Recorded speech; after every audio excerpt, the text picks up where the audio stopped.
কপিল মুনি তার মাকে ব্রহ্মজ্ঞান প্রদান করছে যে মা, তাহলে আপনি শুনুন এই জীবন চক্রের ঘটনা। আজকে মা তার সন্তানের কাছে জীবন চক্রের ঘটনা শ্রবণ করছে। দেখুন ভারতবর্ষের ইতিহাস। কপিল মুনি বলছে মা, একটা সন্তান যে জন্ম হয় তার জন্য প্রথম জীব আত্মাকে খাদ্যের মধ্যে যেতে হয়। খুব এই কথাগুলো প্রত্যেকটা মন দিয়ে শুনবেন, তাহলে বোঝা সম্ভব, না হলে কিন্তু বোঝা যাবে না। কপিল মুনি বলছে যে মা, একটা জীবাত্মা যখন সৃজন হয় তো সেই জীবাত্মা প্রথম খাদ্য বস্তুর মধ্যে বিরাজ হয়। সেই খাদ্য বস্তুকে যখন পুরুষ মানুষ গ্রহণ করে, সেই খাদ্য রস থেকে সেই পুরুষ মানুষের দেহে শুক্রাণু তৈরি হয়। সেই শুক্রাণু যখন মাতৃগর্ভে প্রবেশ করে, সেই মাতৃগর্ভে 9 মাস সেই মলমূত্র ভাণ্ডারের পার্শ্বে সেই শুক্রাণুরূপী জীবকে বিরাজ হতে হয়। 9 মাস সেখানে উল্টো লটকানো অবস্থায় মাতৃগর্ভে বিরাজ হতে হয়। তারপরে 9 মাস পর মৃত্যু সম যন্ত্রণা ভেদ করে সেই সন্তানকে জন্ম নিতে হয়। সেই সন্তান জন্ম নিয়ে আবার এই জগতে যখন আসে, পৃথিবীর মায়া তাকে গ্রাস করে। তাকে সেই সন্তান কাঁধে ওহা ওহা বলে যে ওখানে প্রভু তোমাকে ডেকেছিলাম, এখানে ডাকার মতন আমাদের সময় নেই। সেই সন্তান আর একটু যখন বড় হলো, সেই সন্তান খেলার ছলে নিজের জীবনকে অতিবাহিত করলো। সেই সন্তান আর একটু যখন বড় হলো, গুরুকুলে গেল, পড়াশোনার মধ্যে নিজের জীবন অতিবাহিত করলো। তারপরে কর্মজগৎ এলো, আবার বিবাহ করলো, আবার তার সন্তান হলো, আবার মৃত্যু হলো। জীবনের উদ্ধার তো হলো না মা। তাহলে জীবনের উদ্ধার ভোগে নয়, ত্যাগে শান্তি। যে ভোগে শান্তি নয় মা, আপনি যতক্ষণ আপনার মন থেকে সে ত্যাগ করতে পারবেন না। এই জন্য পদ্ম ফুলের এত সম্মান কেন মা? পদ্ম ফুল জলে থাকে, কিন্তু সেই জল পদ্ম ফুলকে বা পদ্ম পাতাকে ভেজাতে পারে না। এই জন্য পদ্ম পাতার এত সম্মান। পেরেছে জল পদ্ম পাতাকে ভেজাতে? কদাপি নয়। এই জন্য পদ্ম পাতা জলে থাকে, কিন্তু সেই জল পদ্ম পাতাকে ভেজাতে পারে না। এই জন্য আজকে পদ্ম পাতার পদ্ম ফুলের এত সম্মান। এই জন্য মা, সাংসারিক বস্তুকে ভোগ করলে সেই সাংসারিক বস্তু যে আমাদের ভোগ করে। মা বলছে যে পুত্র, আমি এটা বুঝতে পারলাম না। বলছে মা, যখন আমরা কোনো কিছু ভোগ করি, সেই ভোগ্য বস্তু যেমনকার তেমন থেকে যায়, কিন্তু আমাদের দেহের পরিবর্তন ঘটে যায়। ছোটবেলাতে আমার পিতা আমাকে একটা বাসন কিনে দিয়েছিল। সেই বাসন এখনো সেই পরিমাণেই আছে, সেই রকম আকারেই আছে, কিন্তু আমার দেহের পরিবর্তন ঘটেছে, সেই রকম দেহ আমার নেই। তাহলে সেই বস্তু, ভোগের বস্তু তো থেকে গেল, কিন্তু আমার দেহের পরিবর্তন ঘটলো। তার মানে সেই ভোগ্য বস্তু আমাকে ভোগ করেছে, আমি তাকে ভোগ করতে পারিনি। এই ব্রহ্ম জ্ঞান দেবহূতিকে দিল। যে দেবহূতি বলছে, তাহলে পুত্র শান্তি কিসে পাবো? তো দেবহূতির এই কথাতে পুত্র কপিল মুনি দেবহূতিকে বলছে, মাতা, শান্তি তো গোবিন্দ চরণে, শান্তি তো ঈশ্বরের চরণে, শান্তি তো শ্রীহরি নারায়ণের চরণে। যে নারায়ণের কাছে শান্তি, ভগবানের কাছে শান্তি, ভগবানের নাম উচ্চারণে শান্তি, অন্য কোথাও নাই। এই জন্য দেখবেন মা, যে কলিযুগে ভগবানের নাম উচ্চারণে যতটা শান্তি অন্য কোথাও নাই। এই জন্য যেখানে ভগবানের নাম সংকীর্তন হয়, সেখানে গিয়ে আপনি আধ ঘন্টা, 1 ঘন্টা, 2 ঘন্টা বসুন, দেখবেন সাংসারিক কোনো বিষয়বস্তু আপনার মনে হবে না। তাহলে সেখানে ভগবান বিরাজ করে, সেখানে শান্তি বিরাজ করে।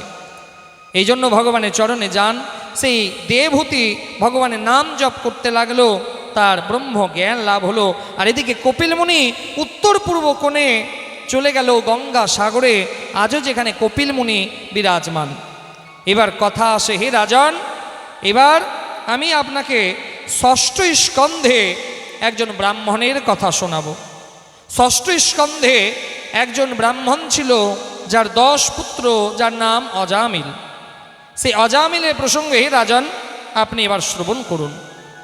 সুখদেবজি মহারাজ রাজা পরীক্ষিতকে এবার অজামিলের প্রসঙ্গ শোনাচ্ছে। যে মহারাজ একজন ব্রাহ্মণ ছিল, সেই ব্রাহ্মণ প্রথম জীবনে কর্মকাণ্ড করত, পুজো পাঠ যাগ যজ্ঞ ইত্যাদি করত। সেই ব্রাহ্মণ একদিন পুজো করার জন্য গ্রামে গেছে। সেই গ্রামে একজন দাসীকে কোনো খারাপ অবস্থায় দেখার পর তার মনের মধ্যে কাম বাসনা জেগে উঠেছে। সেই অজামিল নামক ব্রাহ্মণ সেই দাসীর প্রেমে পড়ে গেল, সেই দাসীকে প্রেম করতে লাগলো, সেই দাসীকে বিবাহ করে নিল। তার সন্তান হলো। সেই ব্রাহ্মণ যে প্রথম জীবনে কর্মকাণ্ড করেছিল, পূজা পাঠ, নাম ধ্যান, নাম জপ ইত্যাদি করেছিল, আস্তে আস্তে তার সব নষ্ট হয়ে গেল। তার সন্তান হলো। তো তার ছোট সন্তান হয়েছে, আর সেই দিন তার বাড়ির পাশ দিয়ে একজন সাধু সন্ত মহাত্মা যাচ্ছিলেন।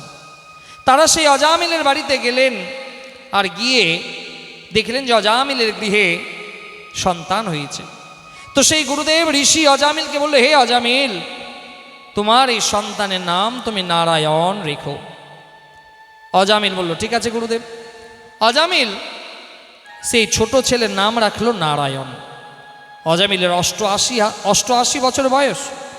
অজামিল এবার খাটের মধ্যে শুয়ে আছে মৃত্যু শয্যায়, যে অজামিলের প্রাণ এবার উদ্ধার হবে।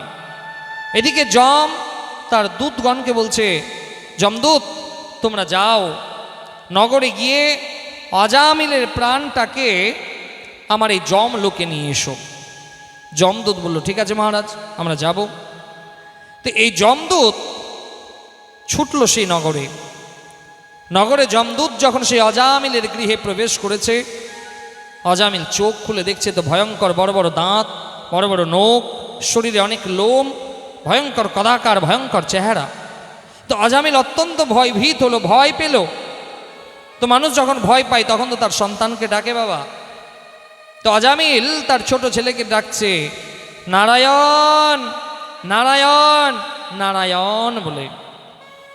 আর এই যে অন্তিম সময় তার মুখ দিয়ে নারায়ণ উচ্চারণ হলো, এদিকে নারায়ণ তার বিষ্ণুদূতকে বলছে, যাও যাও যাও, অজামিলের প্রাণটাকে বৈকুণ্ঠ নিয়ে এসো। বিষ্ণুদূত প্রভু, অজামিল তো জীবনে খারাপ কাজ করে গেছে, অজামিল তো দাসীর সংস্পর্শে এসেছে প্রভু, তার প্রাণটাকে বৈকুণ্ঠ ধামে। ভগবান বলছে, অজামিল তার মুখ দিয়ে যে নারায়ণ নারায়ণ নারায়ণ নাম উচ্চারণ হয়েছে, এতে তার জীবনের যত পাপ যত তাপ সব দূর হয়ে গেছে। এখন যাও, অজামিলের প্রাণটাকে আমার বৈকুণ্ঠ ধামে নিয়ে এসো। বিষ্ণুদূত বললে, হে প্রভু, যথা আজ্ঞা আপনার। সেই বিষ্ণুদূত গেল সেই নগরে অজামিলের গৃহে। একদিকে যমদূত দাঁড়িয়ে আর একদিকে বিষ্ণুদূত দাঁড়িয়ে। যমদূত বলছে, কে আপনারা? বিষ্ণুদূত বলছে, আমরা নারায়ণের দূত, আমরা অজামিলের প্রাণটাকে বৈকুণ্ঠে নিয়ে যাওয়ার জন্য এসেছি। যমদূত বলছে, মাথা খারাপ, অজামিলের প্রাণকে আমাদের প্রভু যমরাজ, আমাদের প্রভু বলেছে না অজামিলের প্রাণটাকে যমলোকে নিয়ে যেতে, অজামিলের প্রাণটাকে আমরা নিয়ে যাব।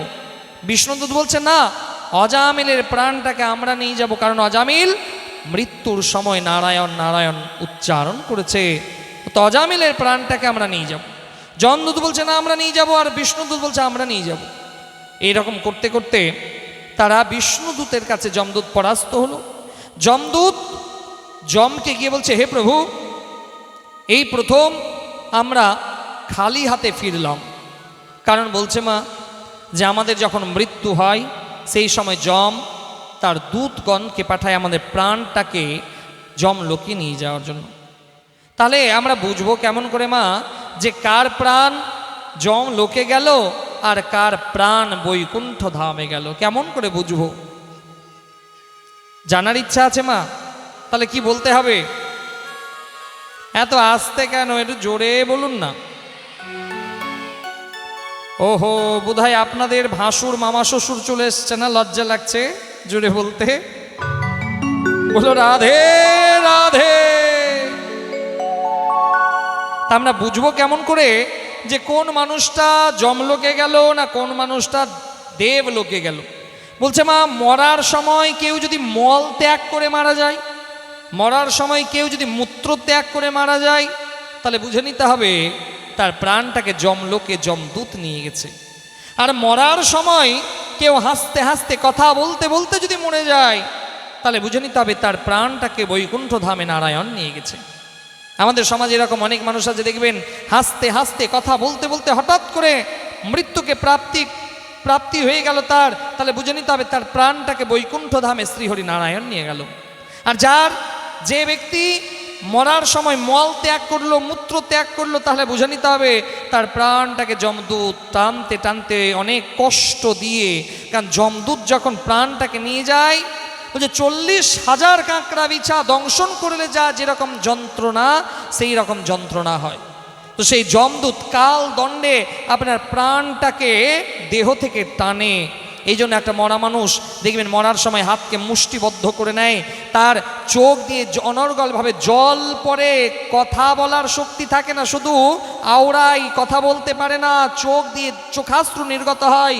সেই মরার মৃত্যু মুমূর্ষু ব্যক্তিকে যদি দেখবেন, যদি বিছানাতে বসে থাকে, বিছানার চাদরপত্রকে হাতে টানবে, কেউ যদি তাকে ধরে থাকে তাকে টেনে বাঁচার চেষ্টা করে, কারণ তার দেহ থেকে দেহিকে টানছে যমদূত।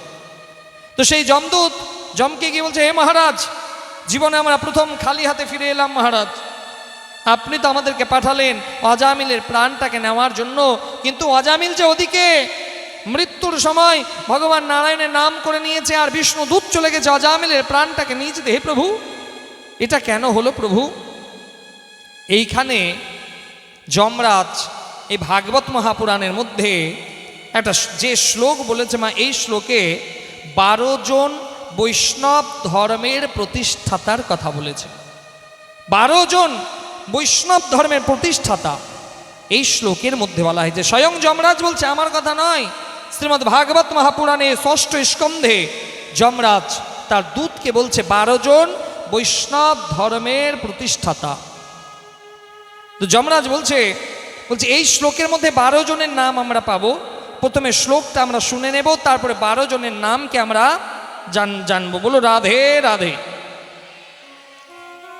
সেই যমরাজ বলছে, স্বয়ম্ভু নারদ শম্ভু কুমারো কপিলোর মনু প্রহ্লাদো জনকা ভীষ্ম বলির্বৈয়াসকির বয়ম। এই শ্লোকের মধ্যে 12 জন বৈষ্ণব ধর্মের প্রতিষ্ঠাতার নাম বলল। প্রথম বলছে স্বয়ম্ভু নারদ শম্ভু। সবাই মনে রাখবেন, 12 জন বৈষ্ণব ধর্মের প্রতিষ্ঠাতা। প্রথম হচ্ছে স্বয়ম্ভু, বৈষ্ণব ধর্মের প্রতিষ্ঠাতা হচ্ছে স্বয়ং ব্রহ্মা। যমরাজ প্রথম ব্রহ্মার নাম নিলেন, যে ব্রহ্মা হচ্ছে পরম বৈষ্ণব ধর্মের প্রতিষ্ঠাতা ব্রহ্মা। স্বয়ম্ভু নারদ, দেবর্ষি নারদ, নারদকে পরম বৈষ্ণব বলা হয়েছে। যে কেন? দেবর্ষি নারদ হচ্ছে পরম বৈষ্ণব। দ্বিতীয় নাম হলো দেবর্ষি নারদের।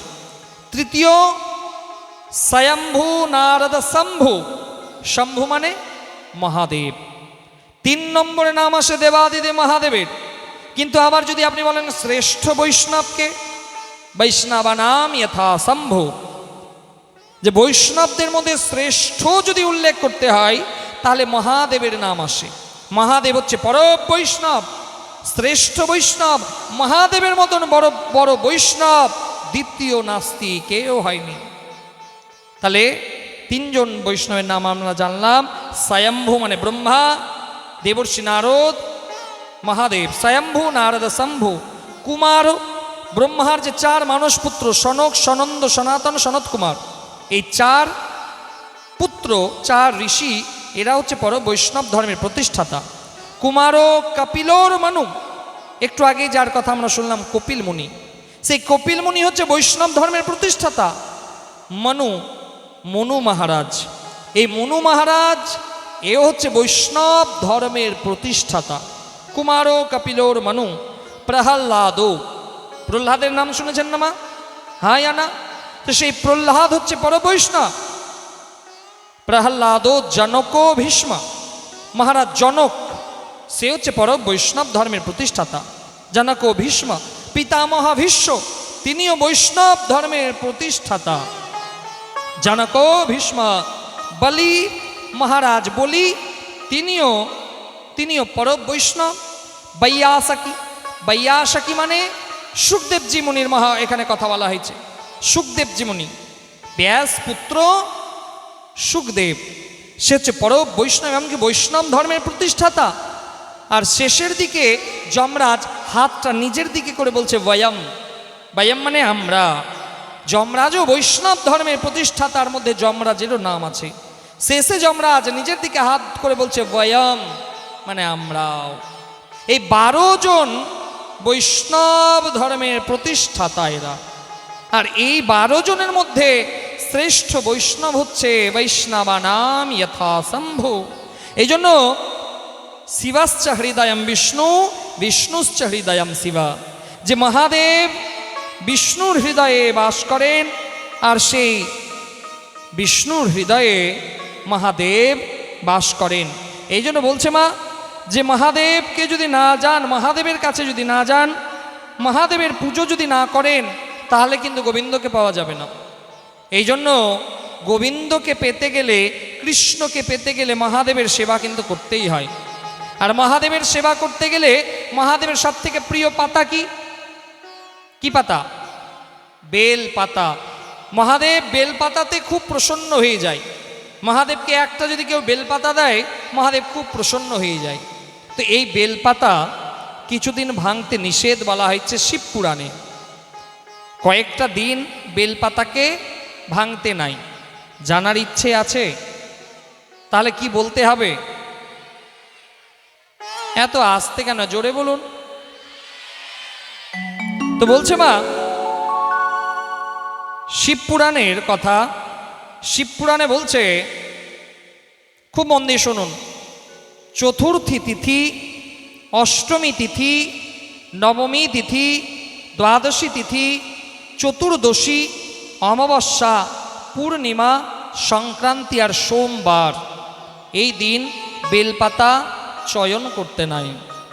তাহলে বলবে মহারাজ, তাহলে সোমবারে কেমন করে শিব পূজা করব? একদিন আগে আপনি বেলপাতা চয়ন করে রাখুন, সেই বেলপাতাকে দিয়ে আপনি মহাদেবের অভিষেক করুন। কিন্তু এই দিনগুলোতে আর একবার বলে দিই, চতুর্থী তিথি, অষ্টমী, নবমী, দ্বাদশী, চতুর্দশী, অমাবস্যা, পূর্ণিমা, সংক্রান্তি আর সোমবার, এই দিনগুলোতে যদি কেউ বেলপাতা চয়ন করে মহাদেবকে অভিষেক করে, মহাদেবকে পুজো করে, এতে মহাদেব আরও তার উপরে ক্রোধান্বিত হয়ে যায়। এই জন্য বাবা, পুজো করলে যেরকম মঙ্গল আছে, ভুল হতে গেলে অমঙ্গলটাও হবে। এই জন্য এই দিনগুলো, এটা আমার কথা নয়, শাস্ত্র সিদ্ধান্ত। মানলে আপনার মঙ্গল, না মানলে কার মঙ্গল? কার মঙ্গল? প্রতিবেশীর মঙ্গল। তো নিজের মঙ্গল চান না প্রতিবেশীর মঙ্গল চান? বলো রাধে রাধে। এই জন্য অবশ্যই মহাদেবের জলাভিষেক করুন। আর আমি তো ব্যাসপীঠ থেকে নিবেদন করব, প্রত্যেক সনাতনী, প্রত্যেক হিন্দু যেন শিব মন্দিরে যায় আর মহাদেবের জলাভিষেক করে, কারণ মহাদেব জলে খুব খুশি হয়। শাস্ত্র বলছে যে অলঙ্কারেণ সন্তুষ্টা ভগবান কৃষ্ণ, ভগবানকে আপনি যত সাজাবেন ভগবান তত সাজতে পছন্দ করে। তুলসী পাত্রেণ সন্তুষ্টা নারায়ণ, নারায়ণকে আপনি যত তুলসী পাতা দেবেন নারায়ণ তত খুশি হয়। আর জলধারেণ সন্তুষ্টা ভগবান শিব, যে ভগবানকে যত আপনি অভিষেক করবেন, জলধারা দেবেন, ভগবান তত খুশি হন। এই জন্য বাবা, যে মহাদেবকে অবশ্যই জল নিবেদন করুন, দেখবেন মহাদেব আপনার, কারণ মহাদেবকে ভোলেনাথ বলা হয়, যে বাবা অল্পতেই ভুলে যায়, অল্পতেই সন্তুষ্টি হয়ে যায়। এই জন্য দেবাদিদেব মহাদেবের জলাভিষেক অবশ্যই করতে হয়। মহাদেব একবার যদি সন্তুষ্ট হয়ে যায়, তাহলে খুব তাড়াতাড়ি গোবিন্দের কৃপা লাভ করা যায়। এই জন্য মহাদেবকে তুষ্ট করার জন্য অবশ্যই মহাদেবকে বেলপাতা দিন, কিন্তু এই দিনগুলোতে বেলপাতা ভাঙা নিষিদ্ধ বলা হয়েছে। আর বলছে মা, যে মহাদেবকে জলাভিষেক করে বেল গাছে যদি জলাভিষেক না করা হয়, তাহলে কিন্তু পূজার পূর্ণত্ব ফল পাওয়া যায় না। এই জন্য আজও দেখবেন অনেকে শিব চতুর্দশী ব্রত করে পরের দিন বেল গাছে গিয়ে জল ঢালে। বেল গাছে যদি জল না ঢালা হয়, তাহলে তার ব্রত অসম্পূর্ণ হয়ে যায়। এই জন্য উপবাস করে, মহাদেবের উপবাস করে বেল গাছে অবশ্যই জল দিতে হয়, জল নিবেদন করতে হয়। কিন্তু মাথায় রাখতে হবে, সেই জল যেন গড়িয়ে পায়ে না আসে। এটা তুলসী গাছের ক্ষেত্রেও বলা হয়েছে। তুলসী গাছে আপনি জল দিলেন, তো বাবা তুলসী গাছে 2 দিন জল দিতে নাই, এর আগে আপনি অনেকবার হয়তো শুনেছেন আপনারা, তো তাই আমি পুনরায় আর রিপিট করব না, কারণ অনেক যেখানে যেখানে যাই, যারা হয়তো ইউটিউবের মাধ্যমে কথাগুলো শোনে তারা এই কথাগুলো অনেকটাই শুনেছে। তো বলছে যে 2 দিন শাস্ত্রে তুলসী গাছে জল দেওয়া নিষিদ্ধ আছে, রবিবারে আর একাদশী তিথিতে। বৈশাখ মাসে বিকল্প আছে, কারণ বৈশাখ মাস জলদানের মাস, বৈশাখ মাসে দিলে কোনো দোষ নাই, কিন্তু রবিবার আর একাদশী তিথি এই দিনগুলোতে তুলসী গাছকে স্পর্শ করা যায় না, তুলসী গাছে জল দেওয়াও যায় না এই 2 দিন। তো সেই জল এতটা দিতে হবে যেন আপনার পায়ে সেই জল গড়িয়ে না আসে, এটাও মান্যতা আছে। কারণ তুলসীর জল যদি আপনার পায়ে স্পর্শ হয় তাহলে আপনাকে আপনার পাপ হবে। ঠিক বেল গাছেও সেই মাহাত্ম্য বলছে। বেল গাছের মাহাত্ম্য তো এত বলছে মা, যে কোনো মরা যদি বেল গাছের ছায়ার নিচ দিয়ে যায় তাহলে তার শিব লোক প্রাপ্তি হয়ে যায়। শুধুমাত্র বেল গাছের ছায়ার নিচ দিয়ে যদি কোনো মরাকে নিয়ে যাওয়া হয়, এত মহিমা দিয়েছে সনাতন ধর্মে। তো যাই হোক, আমাদের কাছে সময় তো অনেক কম, তাই এই প্রসঙ্গগুলোকে আমরা বিস্তারপূর্বক না বলে কথাকে আমরা এগিয়ে নিয়ে যাই। তো সেই যমরাজ বলল যে 12 জনের মধ্যে আমারও নাম আছে আম্রাবায়ম। তো এই ভাগবতে 6ষ্ঠ স্কন্ধে অজামিলের প্রসঙ্গ আসে। তারপরে মহারাজ রাজা পরীক্ষিতকে সুখদেবজি মুনি ভগবানের অবতার সম্পর্কে জানালেন, যে ভগবানের অবতার কটা। ভগবানের অবতার আমরা সবাই জানি 10টা, কিন্তু ভগবানের মোট অবতার হচ্ছে 24টা। 10টা প্রধান অবতার আর বাকি হচ্ছে অংশ অবতার। তো হে রাজন, সুখদেবজি মুনি রাজা পরীক্ষিতকে বলছে, হে রাজন, এবার আপনাকে আমি 24টা অবতারের নামগুলো শোনাচ্ছি। যে ভগবানের প্রথম অবতার হচ্ছে সনকাদিক ঋষি, ব্রহ্মার 4 পুত্র সনক, সনন্দ, সনাতন, সনত কুমার, এটাও ভগবানের অবতার। তারপরে আসে পৃথু মহারাজ। যে পৃথু মহারাজের নাম থেকে এই নাম হলো পৃথিবী। আমাদের সনাতন ধর্মের ইতিহাস, আমাদের ধর্মগ্রন্থ পৃথু মহারাজের নাম থেকে এই জগতের নাম হলো পৃথিবী। সেই পৃথু মহারাজ হচ্ছে ভগবানের অংশ।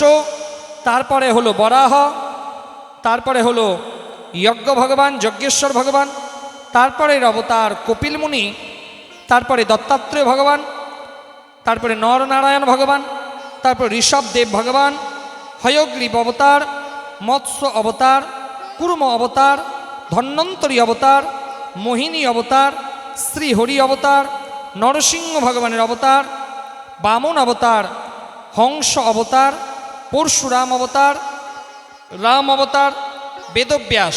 বেদব্যাস হচ্ছে ভগবানের একটা অংশ অবতার।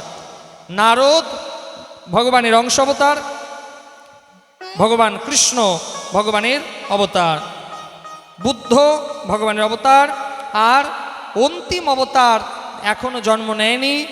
কলিযুগের যখন ঘোর কলি আসবে, আমরা 5ম দিনে এই প্রসঙ্গ শুনব। ঘোর কলি যেদিন আসবে সেই দিন কল্কি মহারাজ অধর্মকে নাশ করার জন্য উত্তরপ্রদেশের সম্বলপুর নামক গ্রামে বিষ্ণুযশা নামক ব্রাহ্মণ পরিবারে জন্ম নেবে, ভাগবতে বলা হয়েছে। এই 24টা অবতারের বর্ণনা মহারাজ পরীক্ষিতকে সুখদেবজি মহারাজ শোনালেন। তারপরে কথাক্রমকে এগিয়ে নিয়ে যায়। তারপরে মহারাজ কথা আসে ভরতের। যে ভরতের 3 জন্মের কথা এই ভাগবত মহাপুরাণে বলা হয়েছে। ভাগবত মহাপুরাণে ভরতের 3 জন্মের কথার বলা হয়েছে। কীরকমভাবে বলছে মহারাজ, ভরত একজন রাজা ছিলেন। সেই রাজা একবার মৃগয়ায় গেছিলেন। সেই মৃগয়ায় সেই রাজা যখন গেলেন, তো সেই রাজা নদীর তীরে গেছেন, আর সেখানে বাবা একটা গর্ভবতী হরিণীর আগমন ঘটল। গর্ভবতী হরিণী। সেই রাজা ভরত সেই নদীর তীরে বিরাজমান, আর সেই গর্ভবতী হরিণী সেই নদীর জল পান করতে এসেছে। এদিক থেকে পেছন থেকে একটা ভয়ঙ্কর সিংহ একটা গর্জন করল, বিকট আওয়াজ। সেই সিংহের গর্জন যখন শুনতে পেল, সেই সিংহের গর্জন শুনে সেই হরিণীর সন্তান প্রসব হয়ে গেল। খুব মন দিয়ে শুনুন এই প্রসঙ্গগুলো। সেই হরিণীর সন্তান প্রসব হয়ে গেল। সেই হরিণী সন্তান যখন প্রসব হয় তার তো ব্যথা থাকে অনেক। সেই হরিণী নদীতে ঝাঁপ দিল, কিন্তু তার শরীরে সন্তান প্রসবের বেদনার কারণে সে বেশিক্ষণ সাঁতার কাটতে পারল না, সেই হরিণী ডুবে মারা গেল। তো রাজা মনে মনে ভাবছে, মা বসে যাও, একদম বসে যাও, একদম বসে যাও, সবাই শেষে নেবে। কারণ এইরকম বারবার যদি হবে না তাহলে কথাতে ব্যাঘাত ঘটবে, আমিও কিন্তু আনমাইন্ড হয়ে যাব। এই জন্য শুধুমাত্র ভগবানের কথা শুনুন।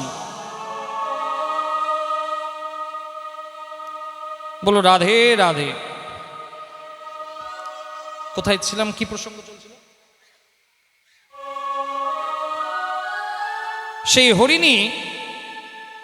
হরিণীর যখন সন্তান প্রসব হলো, সেই হরিণী প্রসব বেদনার কারণে নদীতে ঝাঁপ দিল, কিন্তু বেশিক্ষণ সাঁতার কাটতে পারল না, সেই হরিণী ডুবে মরে গেল।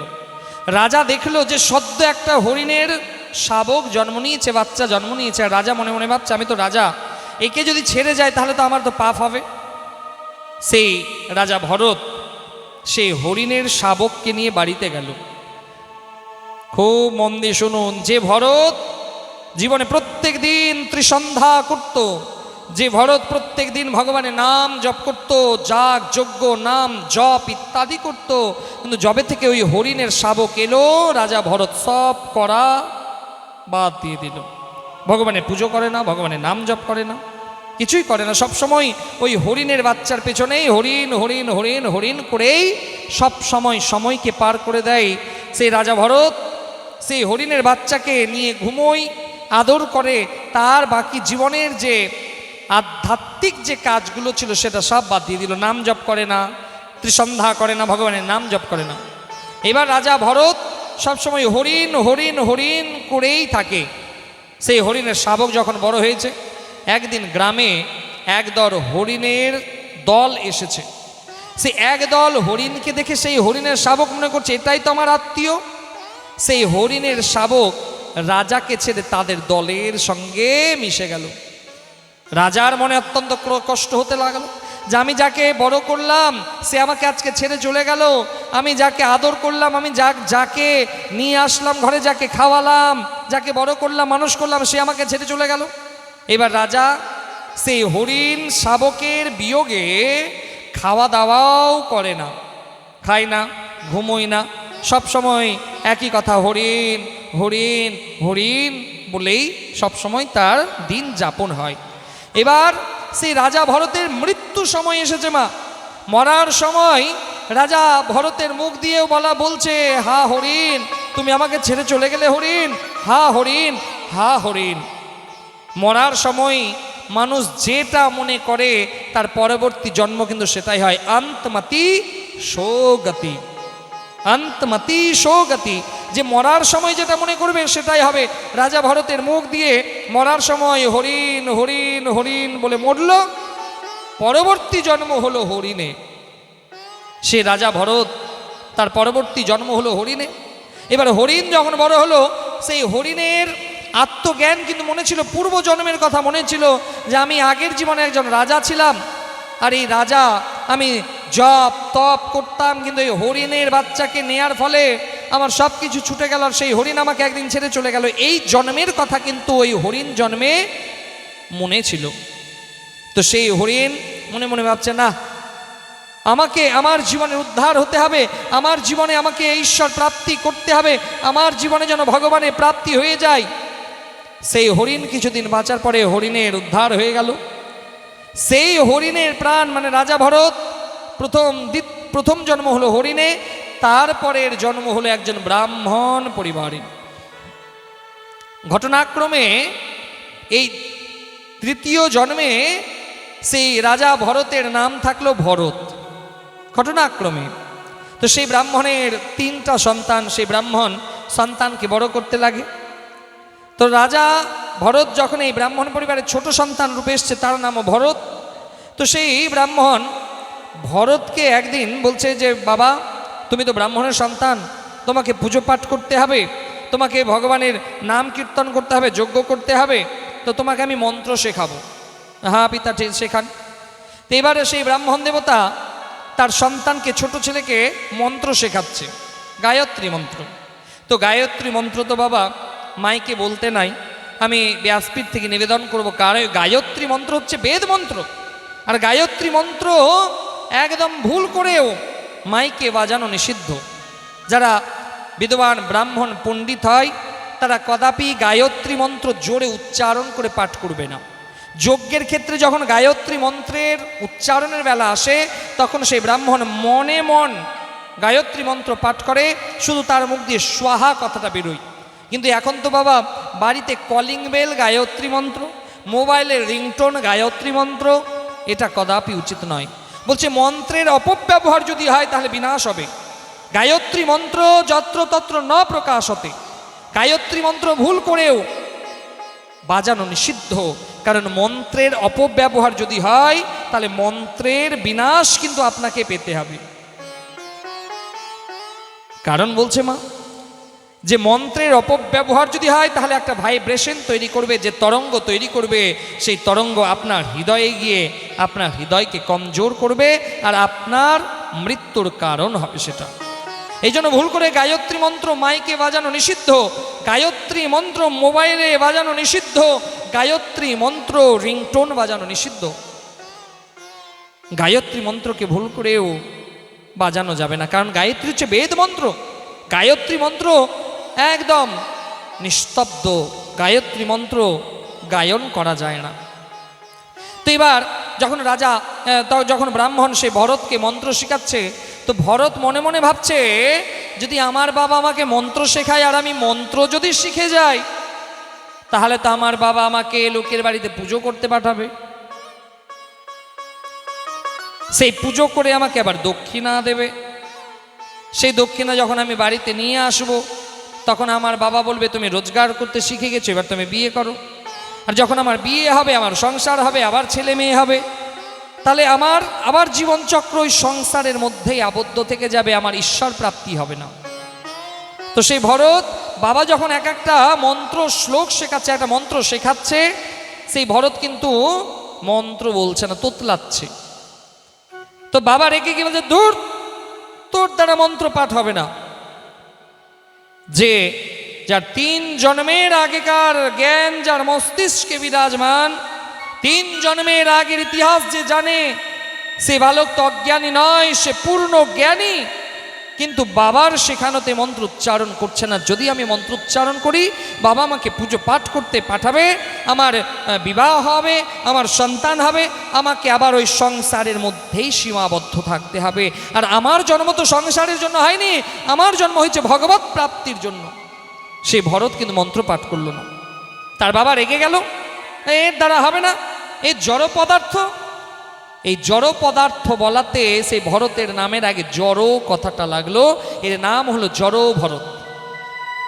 জড় ভরত তার একটু যখন বড় হয়, বাবার অন্তকাল হলো, এবার জড় ভরত বাড়িতেই থাকে, খায় দায়, ও একটাও মন্ত্র উচ্চারণ করে না, কিন্তু তার মনে মনে আত্মজ্ঞান ছিল যে আমাকে ভগবত প্রাপ্তি আমার যেন হয়। তো একদিন তার দাদা বলছে, ভাই তুমি আমার সঙ্গে আমার জমিতে চলো, আমি অনেক কষ্ট করে ফসল ফলিয়েছি, তুমি ওখানেই থাকবে। তো সেই ছোট ভাই জড় ভরত বলছে, হ্যাঁ দাদা চলেন। খুব মন দিয়ে শুনুন। এবার বড় ভাই যখন সেই জমিতে নিয়ে গেছে, সেই জমিতে ভুট্টা ছিল। ভুট্টা তো বোঝেন, হ্যাঁ ইয়া না? আপনাদের এখানে কি বলে? কি বলে? ভুট্টাই বলে। তাহলে আপনাদের আমাদের কোনো অমিল নেই। বলো রাধে রাধে। তো সেই বড় দাদা বলছে, তুমি ভুট্টার জমিকে পাহারা দেবে, কারণ এখন ভুট্টাগুলো একদম চাকাচাক ভাবে হয়েছে। না তো এই সময় কি হয়, ভুট্টা যখন গাছে আসে মা, তখন পাহারা দিতে হয়, না হলে সব পাখিগুলো খেয়ে নেবে। হ্যাঁ ইয়া না? তো এবার সেই দাদা বলছে, ভাই জড় ভরত, তুমি আমার এই জমিকে পাহারা দাও। বলছে, হ্যাঁ কোনো ব্যাপার নাই দাদা। সেই ভাই দাদা বলে গেল, দেখো আমি বাড়ি যাচ্ছি, আমি বিকাল সন্ধ্যাবেলাতে আসব। এই পাখিগুলো কিন্তু অনেক নামে ভুট্টার জমিতে, তুমি কিন্তু দেখো। হ্যাঁ দাদা দেখবো, কোনো ব্যাপার না। বড় ভাই ভাবছে যাকে এতদিনে শান্তি পেলাম, ছোট ভাইকে কাজে লাগাতে পারলাম। বড় ভাই ভাবছে একটু বাড়িতে গিয়ে তোমার চাকা চাক ঘুমোবো আর সন্ধ্যাবেলাতে আসবো। তো এবার দলের দল পাখিগুলো ওই ভুট্টার জমিতে নামে, তখন কিন্তু জড়ভরত টুকটুক করে তাদেরকে দেখে, কারণ তার দাদা বলেছে তো পাখিগুলোকে দেখো। তো জড়ভরত ওই নদীর জমির এক কোনায় বসে পাখিগুলোকে দেখে, পাখিগুলো আরাম থেকে সব ভুট্টা খায়। আর জড়ভরত বলে, রামজি কি চিড়িয়া রামজি কি ক্ষেত, খাও রে চিড়িয়া ভর ভর পেট। রামজি কি চিড়িয়া রামজি কি ক্ষেত, খাও রে চিড়িয়া ভর ভর পেট। এবার জড়ভরত একদম বসে আছে, পাখিগুলো মস্ত আনন্দ থেকে খাচ্ছে। সম্পূর্ণ জমির ভুট্টা যখন খাওয়া কমপ্লিট হলো, তার বড় ভাই ভাবছে, আজ কত সুন্দর আনন্দে ঘুমোলাম, শান্তি থেকে ঘুমালাম। এবার বড় ভাই যখন জমিতে এসেছে বলছে, হায় হায় হায় রাম রাম রাম রাম। ভাই এ তুমি কি করলে ভাই? আমি যে বলেছিলাম যে তুমি পাখিগুলোকে দেখো। জড়ভরত বলছে, দাদা আমি পাখিগুলোকে দেখেইছি, এত সুন্দর সুন্দর পাখি। বড় ভাই বলছে, তোমার দ্বারা কিচ্ছু হবে না, চলো এখান থেকে। সেই বড় ভাই ছোট ভাইকে সেখান থেকে তাড়িয়ে দিল। এবার মেজো ভাইরা তো একটু বেশি চালাক হয়। এই আপনাদের কথা বলছি না, আমার মেজো ভাইয়ের কথা বলছি। বলো রাধে রাধে। তো মেজো ভাই খুব চালাক, এই আমার ভাইয়ের কথা বলছি না, তো বাপরে মুশকিল হয়ে যাবে। তো মেজো ভাই খুব চালাক। তো এবার মেজো ভাই ভাবছে, যাকে এইবার আমিও ছোট ভাইটাকে একটু খাটাতে পারবো। তো মেজো ভাই বলছে, ভাই আজকে তুমি চলো আমার সঙ্গে, আমার জমিতে যাবে। হ্যাঁ যাবো, চলেন। তো মেজো ভাই এবার একটা ওই কোদাল নিয়ে, কোদাল তো বোঝেন, হ্যাঁ ইয়া না, তো ওই কোদাল নিয়ে গেছে। তো এবার জমিতে চাষ করার আগে তো মাটিকে খুঁড়তে হয়। তো মেজো ভাই বলছে, ভাই আমার কোমরটা খুব ব্যথা করছে, আমি একটু বাড়িতে যাব, বাড়িতে আরাম করব, তো তুমি এই জমিটাকে একটু ভালো করে খুঁড়ে দাও। জড়ভরত বলছে, হ্যাঁ দাদা কোনো ব্যাপার নেই, আপনি যান। মেজো ভাই বলছে, আমার কোমর তো ব্যথা করছে না, আমি তো মিথ্যা কথা বললাম, বাড়িতে গিয়ে একটু আরাম করব। মেজো ভাই ভাবলো, যাক আজ থেকে চাকা যাক, বাড়িতে আরাম করবো আর ছোট ভাইকেই খাটাবো। মেজো ভাই এবার বাড়িতে এলো। এবার জড়ভরত ভাবছে, আমার দাদা আমাকে বলেছে মাটি খুঁড়তে, আমি যদি সুন্দরভাবে মাটি খুঁড়ে দিই, কালকে দাদা আবার অন্য জমিতে নিয়ে যাবে, সেখানকার মাটি খুঁড়াবে, আবার সেখান থেকে ফসল হবে, আবার অন্য জমিতে নিয়ে যাবে, এইরকম করে আমাকে কাজ করাবে, আমার ঈশ্বর প্রাপ্তি ঘটবে না। তো সেই জড়ভরত এক জায়গায় মাটি খুঁড়তে খুঁড়তে খুঁড়তে খুঁড়তে বাবা গর্ত, পুকুর বানিয়ে দিল। মেজো ভাই তো ভাবছে যে আজকে আমার ভাই জমিকে খুঁড়ে রাখবে, আমি কালকে সকালে গিয়ে বিচন ফেলবো।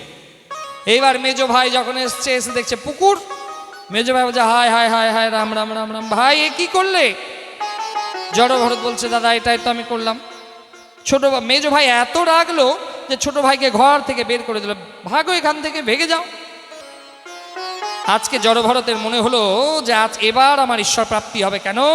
আমি আমার পরিবারের 2 দাদার কাছ থেকে বন্ধনমুক্ত হয়ে বেরোলাম। জড়ভরত এবার পথে বেরোতে লাগলো, জঙ্গলের দিকে প্রবেশ করলো। এবার সেই জঙ্গলে হাঁটতে থাকে। এবার জঙ্গলে একটা মন্দির ছিল, যে মন্দিরে ভদ্রকালীর পূজা করা হতো। সেই ভদ্রকালীর মন্দিরে বলি দেয়া হবে। তো জঙ্গলে যেসব আদিবাসীরা থাকে তারা নরবলি দেবে, মানুষ বলি দেবে। তো এবার ধরে নিয়েছে জড়ভরতকে, জঙ্গলের মধ্যে পেয়েছে সুঠাম চেহারা। তো সেই আদিবাসীরা বলছে, এই একে একে ধরো আর চলো বলি দেব। জড়ভরত বলছে, চলেন, কোনো ব্যাপার নাই, বলি তো দেবেন। তো জড়ভরত তাদের সঙ্গে যায়। এবার সেই জড়ভরত মা কালী মন্দিরে গেল। সেই জড়ভরতের গলাতে জবা ফুলের মালা পরানো হলো, হাড়ি কাঠে ঢোকানো হলো, এই কি বলি দিতে যাবে, ধরাম করে আওয়াজ হলো, সেখান থেকে ভদ্রকালী প্রকট হলো। বলি জগদম্বিকা মহামায়া কালিকা দেবী কি জয়। এখানে একটা কথা বলার মা, কারণ আমাদের সমাজে শক্তি পূজার অভাব ঘটছে। এই আমাদের প্রত্যেক সনাতনী যেরকম আমরা কৃষ্ণ পূজা করব, সেই রকম আমাদের শক্তি পূজা করতে হবে। কারণ মনে রাখবেন, শক্তি লাভ যদি না হয় তাহলে আপনার ধর্ম যেদিন বিপদে পড়বে আপনি সেই ধর্মকে বাঁচাতে পারবেন না। এই জন্য প্রত্যেক সনাতনী আমরা শক্তির উপাসনা করব, গোবিন্দের উপাসনা করব, কিন্তু আমাদের শক্তি প্রয়োজন। এই জন্য হে সনাতনী, প্রত্যেকে আমরা দুর্গারও উপাসনা করব, আবার কৃষ্ণেরও উপাসনা করব। যখন আমাদের যেটা দরকার পড়বে সেটা আমরা যেন এগিয়ে যেতে পারি। কারণ এমন একটা সময় আসবে যে শুধুমাত্র মালা জপ করলে আপনার দেশ বাঁচবে না বাবা। মাফ করবেন, এই কথাটা হয়তো অনেকের আঘাত লাগতে পারে, কষ্ট লাগতে পারে, কিন্তু বাস্তব সত্য। এই জন্য যেরকম এক হাতে মালা দরকার, অন্য হাতে খড়গও দরকার, তাহলে আপনার মালাও বাঁচবে আর দেশও বাঁচবে। এই জন্য খড়গ ধারণেরও প্রয়োজন আছে আমাদের সমাজে। বলো রাধে রাধে। এই জন্য হে সনাতনী মায়েরা, যখন আপনার বাড়িতে বিধর্মীরা আক্রমণ যদি কোনোদিন করে, তাহলে তার জন্য আপনাকে প্রস্তুত থাকতে হবে। আগেকার দিনে তো বাবা মায়েদের ঘরে বড় বড় বটি থাকতো না? বড় বড় বটি। তো বড় বড় বটি থাকলে কি লাভ? যদি কোনোদিন কোনো বিধর্মী আক্রমণ করে, কিছু না হলে বটি নিয়ে তো দাঁড়াতে পারবেন। কিন্তু বাবা এখন তো বটিও আউট হয়ে গেল। কদিন আগে একজনের বাড়িতে সত্যনারায়ণ ভগবানের পুজোর জন্য কথা করতে গেলাম। সেখানে ওই যে নারায়ণ পুজোতে কলা গাছ লাগে, তো কলা গাছ একটু বড় ছিল, কাটার জন্য তার বাড়িতে কোনো কিছু পাওয়া যাচ্ছে না। একটা দা নিয়ে আসলো, সেই দায়ে আবার ধার নাই। তো ভাবুন, দায়ে যদি ধার না থাকে, কলা গাছকে টানতে টানতে টানতে টানতে কয়েকবারে কাটলো। তাহলে এই রকম যদি অস্ত্র আপনার বাড়িতে থাকবে, তাহলে লাভের লাভ কি হবে? এমন অস্ত্র রাখুন, আলু পটল কাটবেন। বলো রাধে রাধে। এই জন্য মায়েরা বাড়িতে ভালো ভালো বড় বড় বটিকে রাখুন আলু পটল কাটার জন্য। যদি সময় আসে তখন রাধে রাধে। এর থেকে বেশি বলতে পারবো না বাবা, যারা বুঝার আছে বুঝেই নিন। তো সেই সময় ভদ্রকালী প্রকট হলো। ভদ্রকালী সেখান থেকে জড়ভরতকে বের করলো, আর সেখানকার যত আদিবাসীরা ছিল সবাই ভয়ে পালিয়ে গেল। জড়ভরতের বলি হলো না। জড়ভরত আবার এগোলো। এদিকে সেই রাজ্যের রাজা, যার নাম ছিল রহু, সেই রহু রাজা পালকিতে করে কপিল মুনির আশ্রমে যাবে সৎসঙ্গ করার জন্য। তো এবার আগেকার দিনে তো পালকি তো দেখেছেন বাবা, দেখেছেন। এখনকার প্রজন্ম হয়তো জানতেও পারবে না পালকি কি। আমিও ছোটবেলায় যখন আমার বয়স 4-5 বছর ছিল, তখন আমিও পালকি দেখেছি। এখন তো বাবা পালকি তো আউট অফ মার্কেট। তো পালকি যারা নিয়ে যায়, তো পালকিতে একজন বসে থাকে, আর তার সামনে পেছনে ঘাড়ে করে যা কাহার, তারা নিয়ে যায় পালকি। তো এবার রহু রাজা পালকির ভেতরে বসে আছে, আর যারা পালকি নিয়ে যাচ্ছে তারা কাঁধে করে নিয়ে যাচ্ছে। তো এবার যেতে যেতে জঙ্গলে যখন প্রবেশ করেছে, সেই রহু রাজার পালকি যারা নিয়ে যাচ্ছিল, একজন বাবা অসুস্থ হয়ে গেছে। তো একজন যখন অসুস্থ হয়েছে, তারা বলছে, হে রাজা, আপনি আর আজকে গন্তব্যে পৌঁছতে পারবেন না, কারণ আমাদের পালকি যে নিয়ে যাচ্ছে সে অসুস্থ হয়ে গেছে। রহু রাজা বলছে, না, আমাদের পৌঁছাতেই হবে। আপনারা এক কাজ করুন, এই নগরে যাকে ধরে দেখতে পাবেন তাকে ধরে নিয়ে চলে আসুন, তার কাঁধেই পালকি দেন। রাজার আদেশ পালন তো করতে হবে। সেই সময় রাজার আদেশ পালন করার জন্য পেল কাকে? জড়ভরতকে পেল। তো জড়ভরতকে যখন পেল, বলছে যে আপনি কে? আপনি চলুন, আমাদের রাজার পালকি আপনাকে নিয়ে যেতে হবে। তো জড়ভরত বলছে, হ্যাঁ চলুন, কোনো ব্যাপার না। তো জড়ভরতকে যখন এবার নিয়ে যাওয়া হলো, সেই সময় জড়ভরত নিজের কাঁধে পালকি তুলে নিল। এবার জড়ভরত যখন পালকি নিয়ে, এবার জড়ভরতের তো জীবনে ছিল ঈশ্বর প্রাপ্তি, যে আমাকে ভগবান প্রাপ্তি হতে হবে। জড়ভরত জ্ঞানত অবস্থায় কোনো পাপ করবে না। এবার রাস্তা দিয়ে যখন পিঁপড়ে যায়, তো জড়ভরত যখন পিঁপড়ের দলকে দেখে তখন কিন্তু লাফায়। এবার ভাবুন, কাঁধে পালকি, আর যদি কেউ লাফায়, তাহলে পালকির ভেতরে যে বসে থাকবে তার অবস্থা কি হবে? তো রহু রাজার মাথা একবার এদিকে লাগে, একবার মাথা এদিকে লাগে। এবার রঘু রাজা মনে মনে ভাবছে হয়তো একবার ভুল হবে, দ্বিতীয়বার এবার যখন জড়ভরত আবার পালকি নিয়ে যাচ্ছে, সামনে আবার পিঁপড়ের সারি সুরসুর করে চলে যাচ্ছে। তো জড়ভরত যে পিঁপড়েতে যেন না পড়ে লাফ দিয়েছে, আর যেমনি পালকি নিয়ে লাফিয়েছে রঘু রাজার মাথাতে লেগে যায়, দাঁড়াও, পালকি চালাতে জানে না, এরকম করে পালকি চালাই? এই আপনাদেরকে বলছি না, রঘু রাজা জড়ভরতকে বলছে। তো বলছে যে পালকি চালাতে জানো? কেন মহারাজ? পালকি থেকে নামাও আমাকে। পালকি থেকে রঘু রাজা নামলো। এবার রঘু রাজা জড়ভরতের বিশাল চেহারা দেখে তাকে অসম্মান করলো। কি বলছে? ও হো হো, এত রোগা পাতলা চেহারা নিয়ে কি পালকি নিয়ে যাওয়া যায়? আজকে মানুষের এই একটা কিন্তু বদ অভ্যাস, যে আজকে সমাজে যদি কেউ তিলক কেটে বেরোয়, সমাজে যদি কেউ তুলসী মালা নিয়ে বেরোয়, আমরা হিন্দুরাই তার বিরোধিতা করব।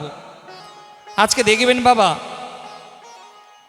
একটা মুসলমানের উপাসনা ক্ষেত্রে 8 বছরের শিশু আর 80 বছরের বৃদ্ধও যদি যায়, তারা কিন্তু পায়জামা পাঞ্জাবি বা ভালো পোশাক পরেই কিন্তু তারা মসজিদে যায়।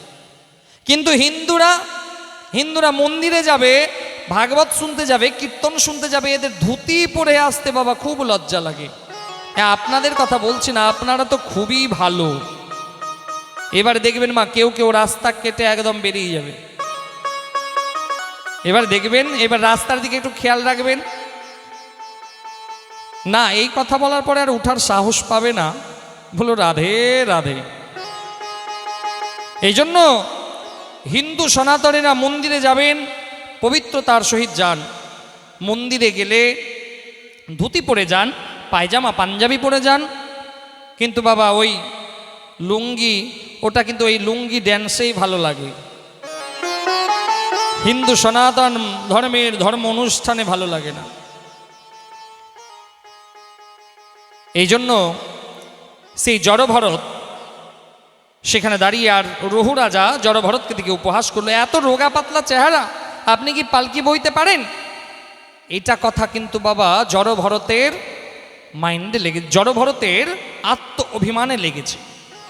জড়ভরত বলছে, হে রাজন, আপনি কারো দেহ দেখে বিচার করলেন, তার মনের কি সার্বিক রূপ? এই জন্য বাবা কদাপি কারো মুখ দেখে তাকে কোনো কথা বলতে নাই, আগে তার সঙ্গে বসুন, তার সঙ্গে মিশুন, তাহলে বুঝতে পারবেন। তো এবার জড়ভরত যখন এই কথা বলছে, তখন রঘু রাজার নজর পড়ল জড়ভরতের কাঁধে পৈতের উপরে। যখন পৈতের উপরে দেখলো, পৈতে যখন দেখলো কাঁধের উপরে, তখন রঘু রাজা বলছে, আপনি কি ব্রাহ্মণ দেবতা? জড়ভরত বলছে, কেন রাজন, আপনি কি ভয় পেলেন?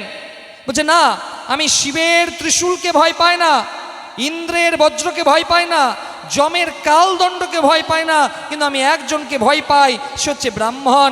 আমার দ্বারা যেন ব্রাহ্মণের কোনো অপমান না হয়, ব্রাহ্মণের কোনো অপমান যেন আমার দ্বারা না হয়। ভাগবত মহাপুরাণ বলছে যে জীবনে সেই রঘু রাজা বলছে যে আমি শিবের ত্রিশূলকে ভয় পাই না, ইন্দ্রের বজ্রকে ভয় পাই না, যমের কাল দণ্ডকে ভয় পাই না, কিন্তু আমি ভয় পাই আমার দ্বারা যেন কোনো ব্রাহ্মণের অপমান না হয়ে যায়। এই জন্য কদাপি ভুল করেও ব্রাহ্মণের অপমান যেন না হয়, কারণ ব্রাহ্মণের অপমান যদি কেউ করে, তাহলে বাবা 13 বছরের মধ্যে তার বিনাশ অবশ্যম্ভাবী। এই জন্য কদাপি ব্রাহ্মণের অপমান নয়। সেই রঘু রাজা ভয়ভীত হলো, রঘু রাজা ভয়ভীত হলো। সেই রঘু রাজা হাত জোড় করে জড়ভরতকে বলল, হে প্রভু, আমার ভুল হয়ে গেছে, আমাকে ক্ষমা করুন। জড়ভরত তখন রঘু রাজাকে আত্মজ্ঞান প্রদান করলেন যে, হে রাজা, আপনি কোনো মানুষের চেহারা দেখে তাকে বিবেচনা করতে যাবেন না, এটা কিন্তু আপনার পক্ষে উচিত নয়। এই জন্য বলে মা যে কদাপি কাউকে দেখে বা শুধুমাত্র শুনে তার চর্চা, তার নিন্দা না করাই ভালো। আর গ্রন্থে ঋষি মহামুনি এরা তো বলছে যে কদাপি কারো নিন্দা করতে নাই, কদাপি কারো নিন্দা করতে নাই। বলছে নিন্দা জীব দিয়ে করা হয় তো মা, হ্যাঁ না? যখন আপনারা কারো নিন্দা করেন, এখানে কে কে নিন্দা করেন হাত তুলুন তো দেখি। যারা নিন্দা করেন হাত তুলুন তো দেখি। বাপ রে বাপ, এতক্ষণে আমি ভালো ভক্ত পেয়েছি ব্যাসপুরে এসে। এত ভক্ত কারো নিন্দা করে না। সত্যি বলছেন তো মা? বলো রাধে রাধে। তাহলে নিন্দা থেকে বাঁচার উপায় জানতে চান? তারা হাত তুলুন তো। যারা নিন্দা থেকে বাঁচার উপায় জানতে চান তারা হাত তুলুন। এই মা, একটু আগেই তো আপনারা বললেন, হাত তুললেন না যে আমরা কেউ নিন্দা করি না, তাহলে বাঁচতে উপায় কেন চাইছেন? মানুষ এত চালাক হয়েছে। বলো রাধে রাধে। বলছেন নিন্দা করতে গেলে কথা বলতে হয়, জিভ দিয়ে নিন্দা করা হয়। তো বলছে মা, একটা গরু যখন বাচ্চাকে জন্ম দেয়, দেখবেন সেই গরু তার জিভ দিয়ে বাচ্চার শরীরে নোংরাকে চেটে চেটে পরিষ্কার করে না? হ্যাঁ ইয়া না? ঠিক সেই রকম আপনি যার নিন্দা করছেন তার দেহে যতগুলো পাপ আছে, আপনি নিজের জিভ দিয়ে তার শরীরে পাপগুলোকে টেনে টেনে নিজের শরীরে আনছেন। করুন এবার নিন্দা। বলো রাধে রাধে। এই জন্য মা, কারো নিন্দাও করব না, কারো নিন্দা শুনবও না। এতে কি হবে? আপনার পুণ্য। কিছু কিছু মায়ের মাথা ঘুরে গেল, তাহলে তো আমি কেমন করে সকালবেলা চা খাবো? সকালবেলা তো চায়ের টেবিলে বসেই কারো নিন্দা শুরু হয়ে যেত। বলো রাধে রাধে। আসুন আমরা একটা সুন্দর ভজনের রসাস্বাদন করে নিই, তারপরে কথাকে এগিয়ে নিয়ে যাব। बोलिए भक्तवत्सल भगवान की, राधा रानी की गरम লাগছে কি? বাড়ি থেকে আপনার রান্না বান্না করে এসেছেন তো? হ্যাঁ ইয়া না? তাহলে তো চিন্তা নাই, আজকে চলবে। আসুন আমরা সুন্দর একটা ভজনের রসাস্বাদন করে তারপরে কথাকে এগিয়ে নিয়ে যাই। मुझे दास बना कर रख लेना भगवान तू अपने चरणों में।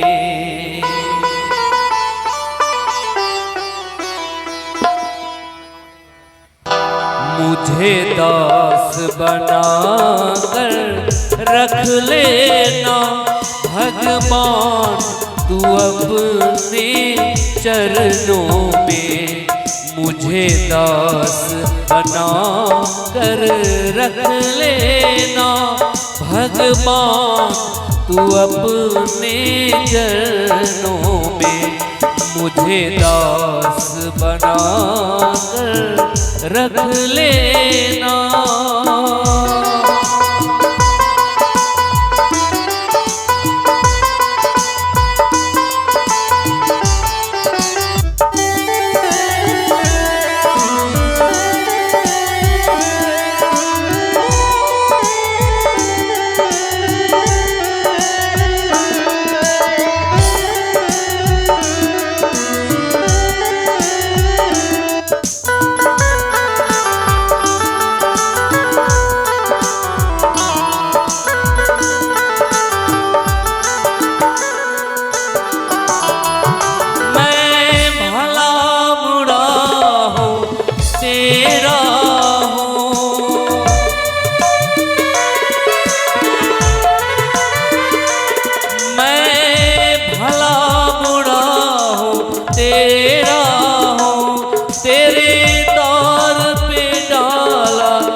रख लेना मुझे जाकर जान के रख लेना भगवान तू अपने चरणों में। मुझे दास बना कर रख लेना।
रख लेना, मुझे भार समझ कर रख लेना। भगवान तू अपने चरणों में मुझे दास बना कर रख लेना। भगवान तू अपने चरणों में मुझे दास बना कर रख लेना।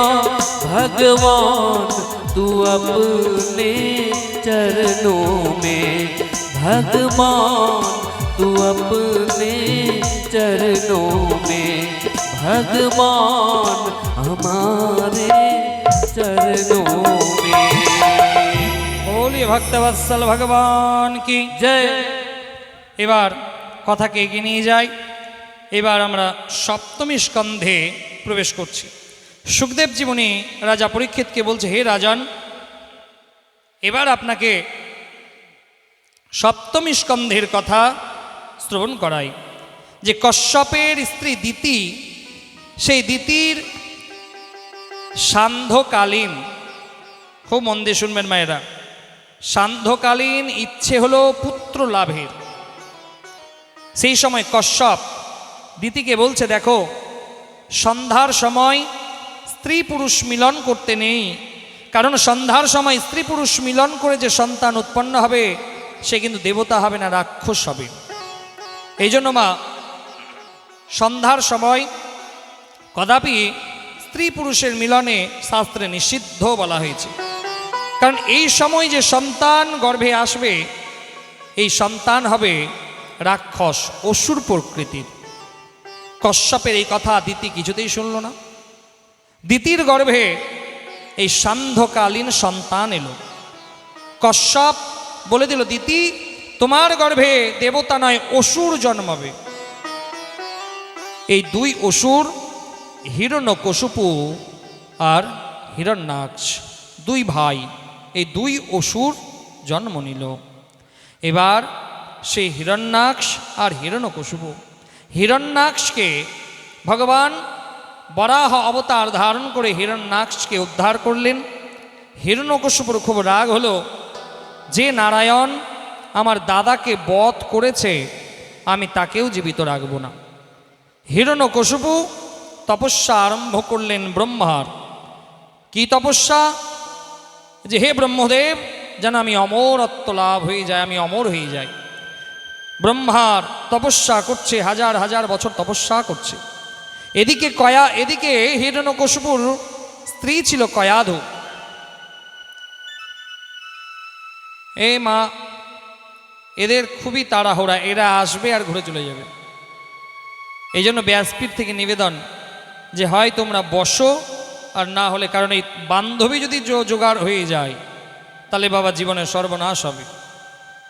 এই বান্ধবীর চক্করে পড়ে একজনকে দেখেছি আমাদের জীবনে, আমাদের খুব কাছেই, যে বান্ধবীর চক্করে পড়ে মাধ্যমিকে ফেল, উচ্চ মাধ্যমিকে ফেল, তারপরে বরমালা পাশ করতে পারছে না। বাবা কি করলো? বিয়ে দিল ছেলেটা মাতাল। না বাবা, হয়তো যদি ইউটিউবে শুনে তাহলে বলবে আমার কথাই বলছে। এই বান্ধবীর চক্কর, কারণ এরা পরীক্ষা হলে দেখেছি যে নিজেরা নকল করে নেবে, আর বান্ধবী একটু দেখা, না না না আমি পারিনি রে, আপনারা তো ভালো। এই জন্য নিবেদন করব তারা যেন আর এই সামনে না আসে। আর এবার যারা উঠছেন আর বসছেন তাদেরকে বলি, আপনারা যাদেরকে ভালোবাসেন তার দিব্যি থাকলো,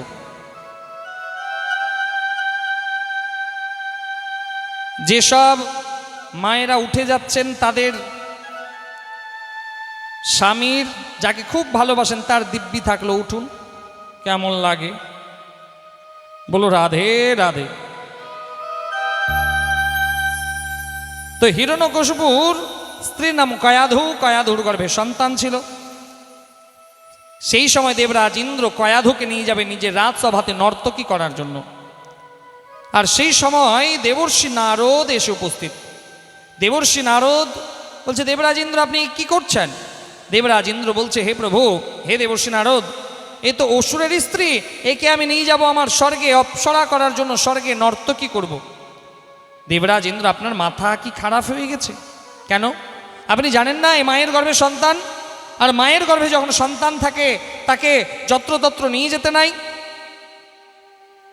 দেবর্ষি নারদ কয়াধুকে বলল, মা, আপনার যদি কোনো আপত্তি না থাকে তাহলে আপনি আমার বদ্রিকাশ্রমে যেতে পারেন, নির্ভয়ে থাকতে পারেন, আপনার কোনো অসুবিধে হবে না।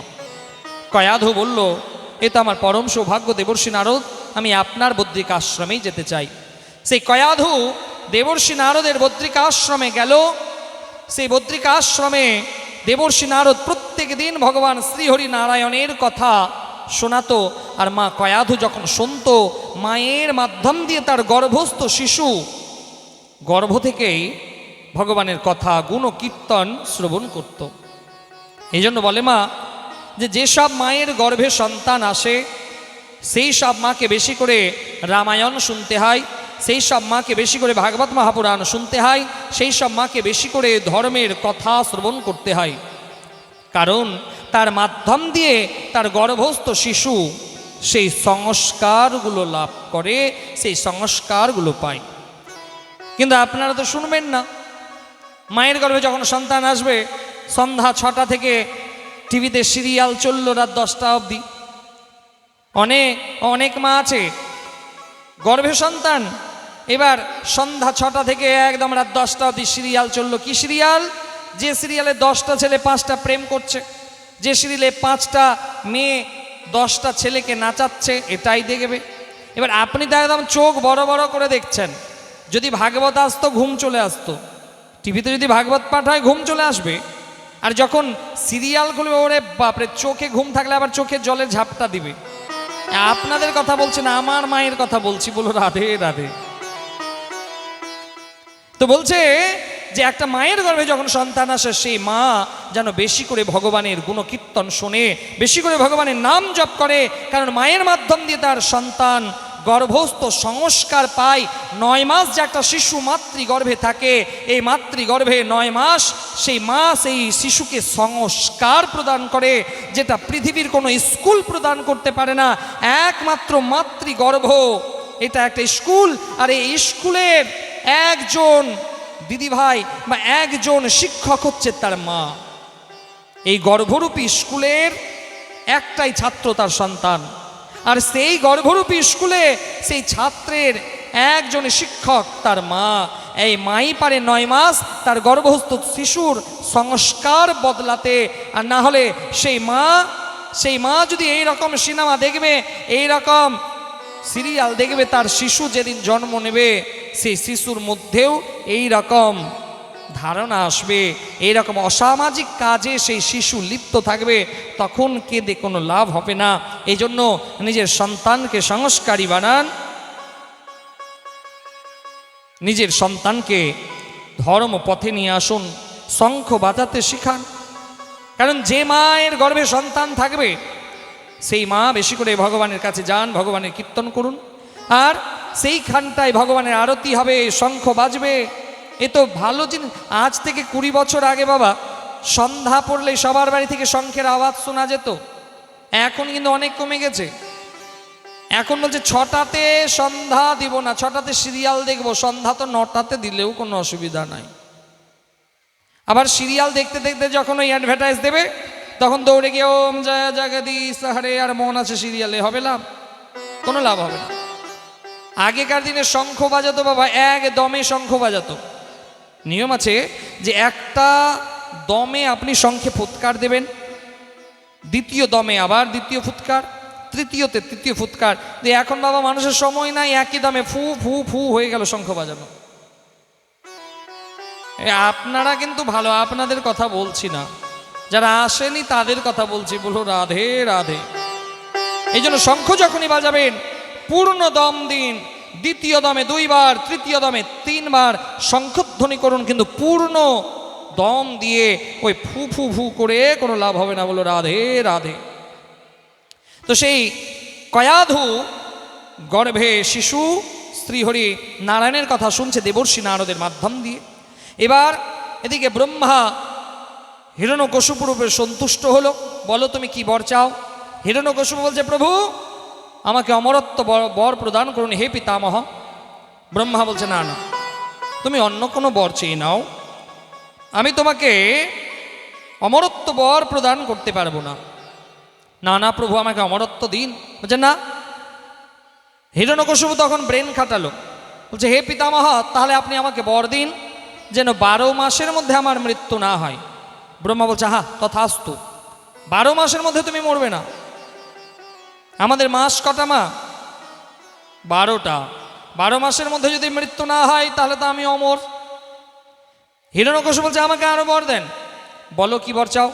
বলছে আমি দিনেও মরবো না, রাত্রেও মরবো না। ব্রহ্মা বলছে তথাস্তু, আমাকে আরো বর দেন, আমি ঘরেও মরবো না, বাইরেও মরবো না। ব্রহ্মা বলছে তথাস্তু, আমাকে আরো বর দেন, আমি আকাশেও মরবো না, মাটিতেও মরবো না। ব্রহ্মা বলছে তথাস্তু, বলছে আমাকে কোনো দেবতাও মারতে পারবে না, আর কোনো জন্তু জানোয়ারও মারতে পারবে না। ব্রহ্মা বলছে তথাস্তু, আমাকে আরও বর দেন, আমি দিনেও না মরি, রাত্রেও না মরি। ব্রহ্মা বলছে তুমি দিনেও মরবে না, রাত্রেও মরবে না, তথাস্তু, আমাকে আর একটা বর দিন। কি বর বলো? যে আমাকে কোনো অস্ত্র দিয়েও যেন মারা না যায়, আর শস্ত্র দিয়েও যেন মারা না যায়। ব্রহ্মা বলছে তথাস্তু। বরগুলো মনে থাকলো তোমা? 12 মাসের মধ্যে মরবে না, দিনেও মরবে না, রাত্রেও মরবে না, আকাশেও মরবে না, মাটিতেও মরবে না, ঘরেও মরবে না, বাইরেও মরবে না, দেবতাও মারতে পারবে না, জন্তুও মারতে পারবে না, অস্ত্র দিয়েও মারা যাবে না, শস্ত্র দিয়েও মারা যাবে না। হিরণ্যকশিপু তখন হাসছে, বলছে আমি তো তাহলে তো অমর, আমাকে আর কে মারবে? ব্রহ্মা সেখান থেকে চলে গেলেন। হিরণ্যকশিপু নগরে এলেন। হিরণ্যকশিপু, কারণ ধর্মের 4টা কথা বলা হয়েছে, ধর্ম অর্থ কাম মোক্ষ, চতুর্বর্গ ফল, ধর্ম অর্থ কাম মোক্ষ। তো এই চতুর্বর্গ ফলের 2টো ফলকে বাদ দিল হিরণ্যকশিপু। ধর্ম আর মোক্ষ এই দুটোকে বাদ দিল, শুধুমাত্র কাম আর অর্থ এই দুটোকে নিল। তো বলছে মা, এই দুটো যদি আবার একসঙ্গে চলে আসে তাহলে কিন্তু বিনাশ হবে। যে অর্থ মানে ধন যদি চলে আসে, আর সেই ধন যদি নিজের কামনা ইচ্ছা করতে কোনো অসৎ প্রকৃতির নারীর পেছনে পড়ে যায়, তাহলে সেই ধন কিন্তু নাশ হয়ে যায়। কথাতে খুব ধ্যান দেবেন। তো হিরণ্যকশিপু অর্থ আর কাম এই দুটোকে বেছে নিল, ধর্ম আর মোক্ষকে বাদ দিল। হিরণ্যকশিপু নগরে মন্দির ভেঙে দিল, পুজো পাঠ করা যাবে না, ভগবানের নাম জপ করা যাবে না। নাম যদি জপ করতে হয় তাহলে হিরণ্যকশিপুর জয় জয় করো, হিরণ্যকশিপুর নাম জপ করো, কারণ আমি ভগবান, আমার মৃত্যু নেই, আমি অমর। এদিকে প্রহ্লাদ, কয়াধুর সন্তান প্রহ্লাদ তার বাড়িতে এসেছে।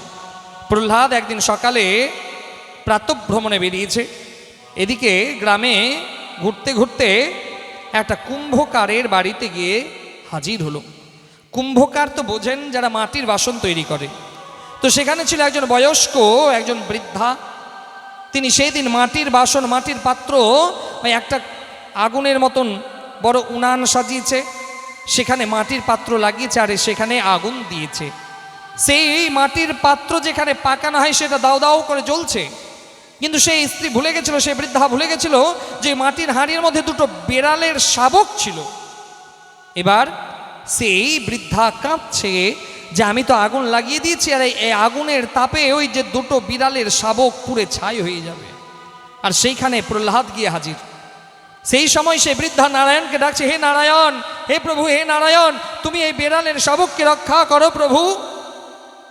প্রহ্লাদ বলছে দাঁড়াও দাঁড়াও দাঁড়াও, তুমি আমার বাবার নাম জপ করো, আমার বাবা ভগবান, আমার বাবা তোমাকে বাঁচাতে পারবে। তো সেই বৃদ্ধা বলল যে বাবু, তোমার বাবার নাম কেন জপ করব? বলছে আমার বাবা ভগবান, তাই নাম জপ করো। বলছে তোমার বাবা পারবে ওই মাটির হাঁড়ি থেকে বেড়ালের শাবককে বের করতে? হিরণ্যকশিপু প্রহ্লাদ বলছে না, এটা তো পারবে না। তো সেই বৃদ্ধা বলছে আমার নারায়ণ পারবে সেই মাটির হাঁড়ি থেকে দাউ দাউ করে আগুন জ্বলছে, সেখান থেকে বেড়ালের শাবককে বের করতে। প্রহ্লাদ প্রথম শুনল সেই বৃদ্ধার মুখে নারায়ণের কথা জন্ম নিয়ে। তো বলছে তাহলে নারায়ণ পারবে? বল তাহলে তোমার শ্রীহরি নারায়ণকে আমি দেখব। বৃদ্ধা হাত জোর করে শ্রীহরি নারায়ণকে বলছে, হে প্রভু, আজকে ভক্তের সম্মান তুমি রক্ষা করো, হে নারায়ণ, হে জগদীশ্বর, আজকে একটা বালক, তার মনে যেন বিশ্বাস জেগে যায় যে তুমি বিরাজমান। সেই সময় স্বয়ং শঙ্খ চক্র গদা পদ্মধারী নারায়ণ চতুর্ভুজ রূপে সেখানে প্রকট হলেন, আর নিজে সেই কুমোরের পৌন থেকে সেই দুটো বিড়ালের শাবককে বের করে দিলেন। প্রহ্লাদ হা করে দেখলেন, প্রহ্লাদ মনে মনে ভাবলেন, আমি মাতৃগর্ভে যখন ছিলাম এই রূপটাই তো আমি দেখেছিলাম। সেই সময় প্রহ্লাদের মনের মধ্যে বাসনা জাগলো শ্রীহরি নারায়ণের কথা। প্রহ্লাদ বাড়িতে গেল, নারায়ণ নারায়ণ নারায়ণ বলে। এবার হিরণ্যকশিপু বলছে, বাচ্চা ছেলে তো, হয়তো এই জন্য ভুল ভাল বকছে। তো হিরণ্যকশিপু আসুরিক শিক্ষার জন্য আসুরিক গুরুকুলে পাঠালো তার সন্তানকে আসুরিক বিদ্যা লাভের জন্য। সেই সন্তান যখন আসুরিক বিদ্যা লাভের জন্য গেছে, বাবা উল্টো হলো।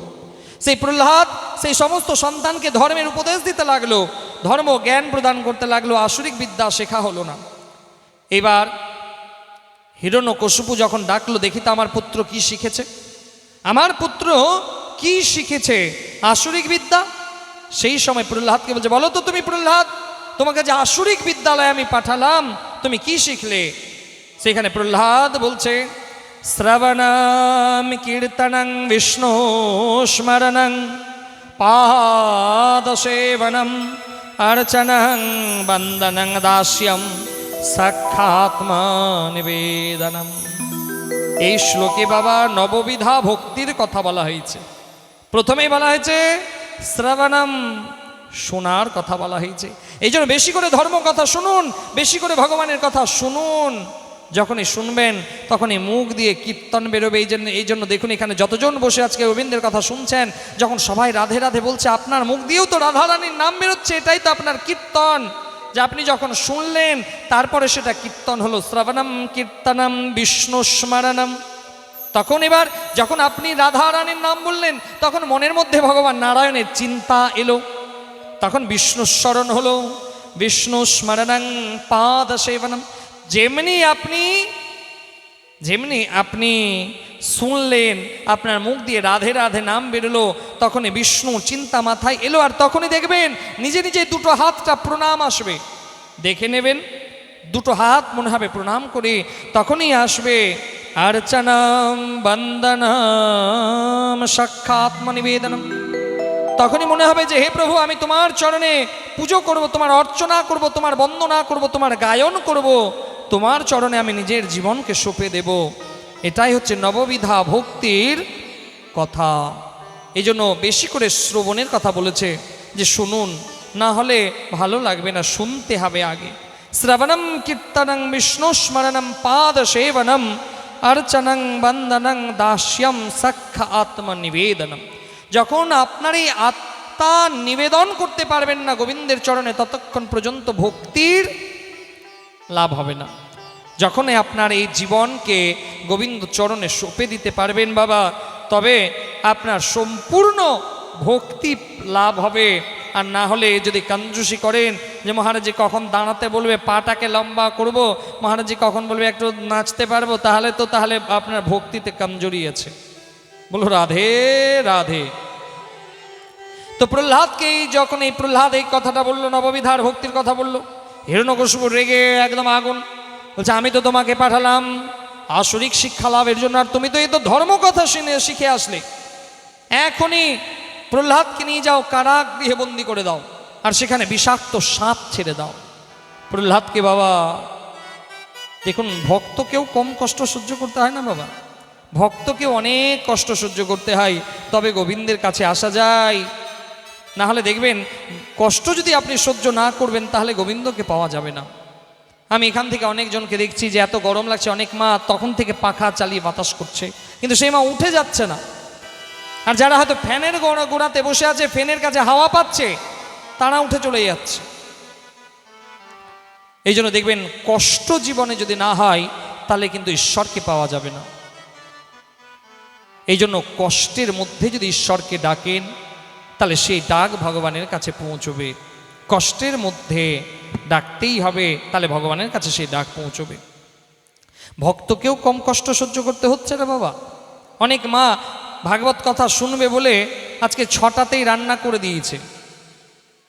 ভাগবত কথা শুনবে বলে যে আজকে অনেক মা 6টা 6:30-র মধ্যে রান্না কমপ্লিট, তারা রান্না করে বাড়িতে রেখে এসেছে গোবিন্দের কথা রসাস্বাদন করবে বলে। কারণ এখান থেকে যেতে দেরি হবে, তারপরে রান্নাতে মন বসবে না, তার জন্য আগেই রান্না করে এসেছে। কেন? শুধুমাত্র গোবিন্দের কথা রসাস্বাদন করবে বলে। এই জন্য ভগবানকে পেতে গেলে তো একটু কষ্ট সহ্যই করতে হবে।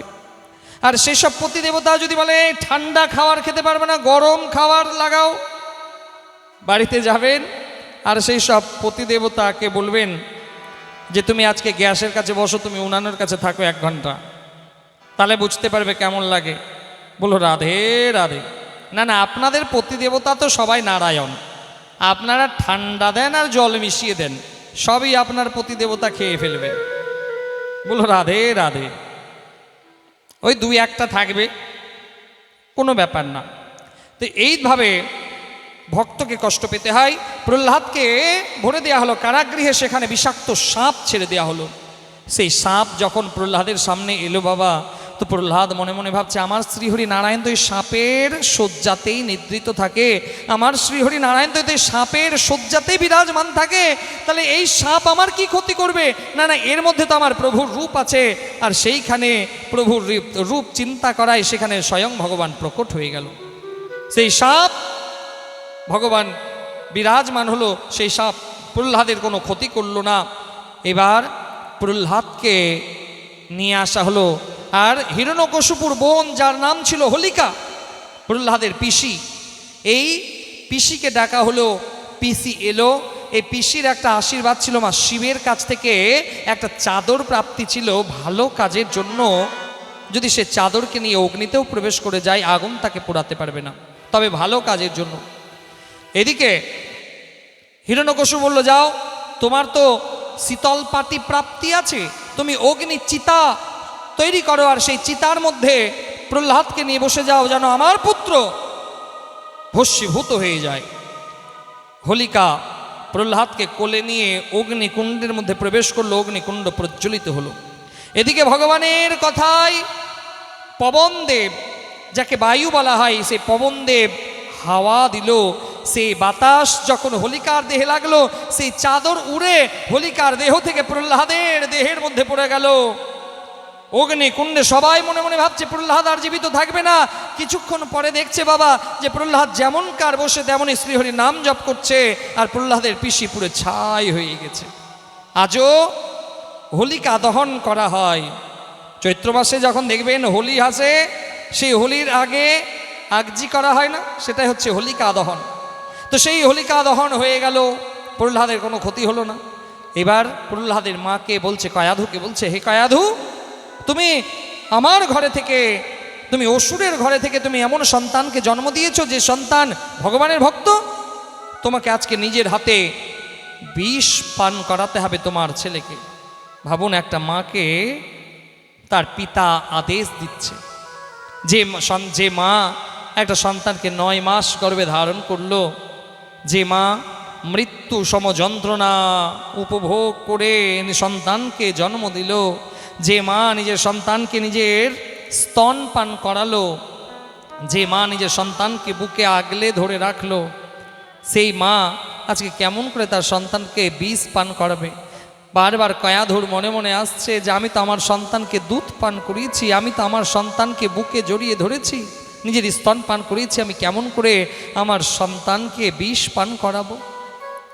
হিরণ্যকশিপু বলছে, কয়াধু, তুমি আর দেরি করো না, তুমি যাও, এখনই বিষ পান করিয়ে প্রহ্লাদকে মেরে ফেলো।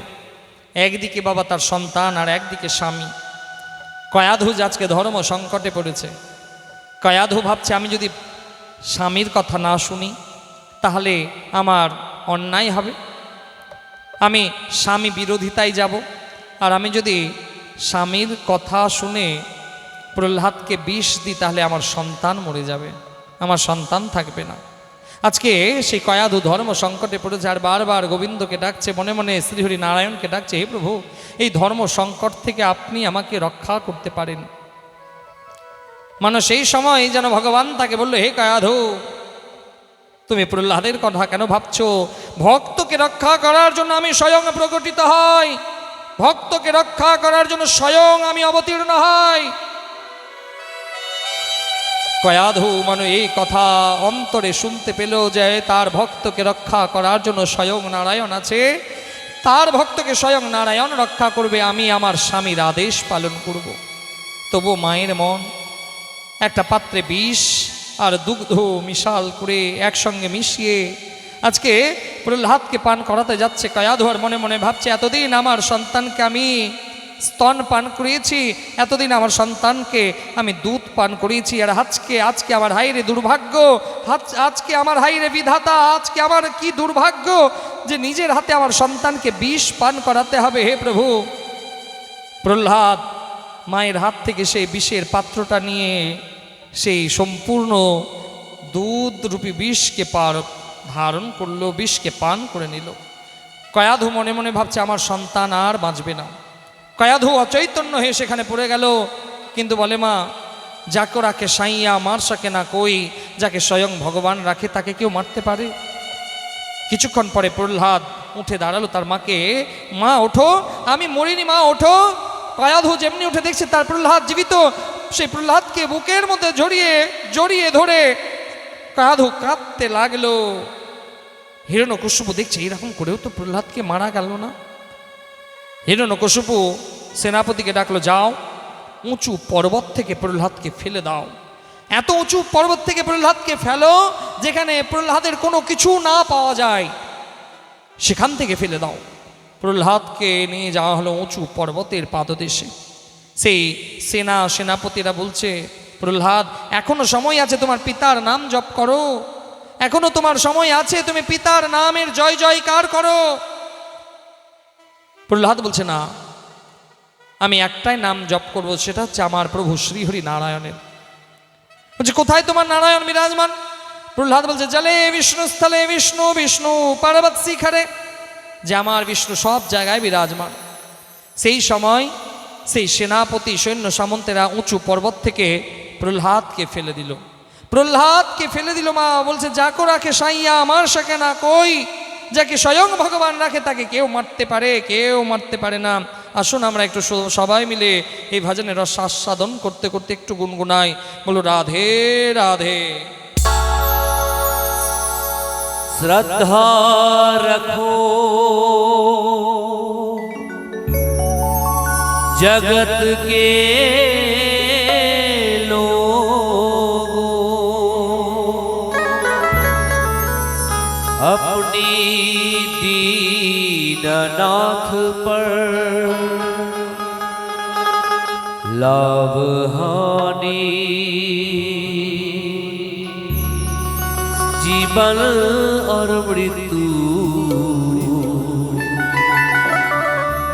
सब कुछ उनके हाथ में।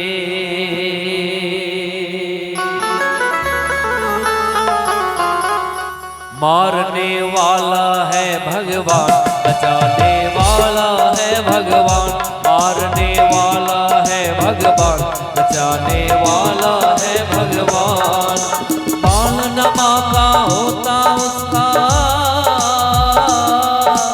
पालनमा का होता उसका, जिसका रक्षक दया निधान। मारने वाला है भगवान, बचाने वाला है भगवान, मारने वाला है भगवान, बचाने वाला है भगवान।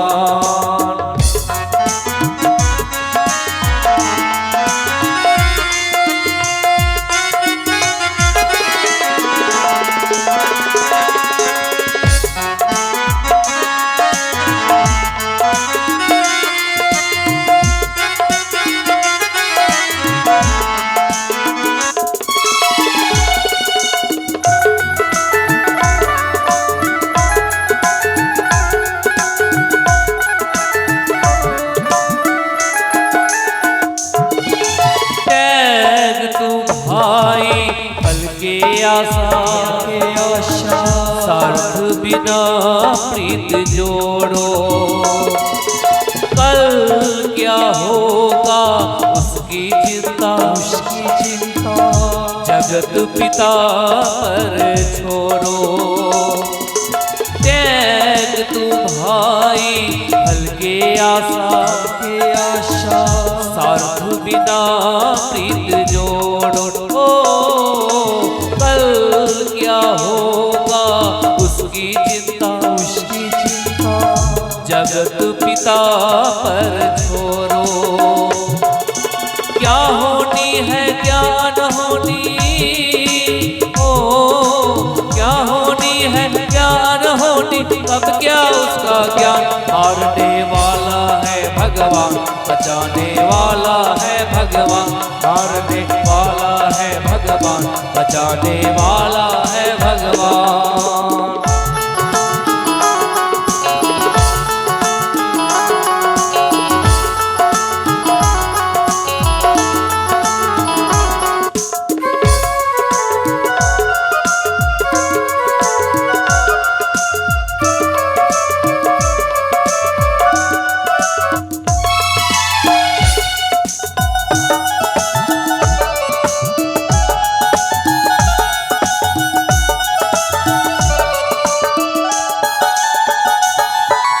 जल थल अग्नि आकाश पर्वत पर केवल उसके सत्ता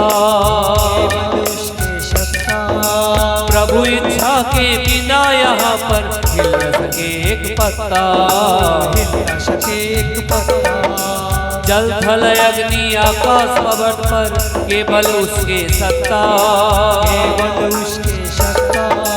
प्रभु इच्छा के बिना यहाँ पर हिल न सके एक पत्ता उसी की सोचा यहाँ पे होता उसी की सोचा यहाँ पे होता अब क्या उसका ज्ञान मारने वाला है भगवान बचाने वाला है भगवान मारने वाला है भगवान बचाने वाला है भगवान पालन माँ का होता उसका पालन माँ का होता उसका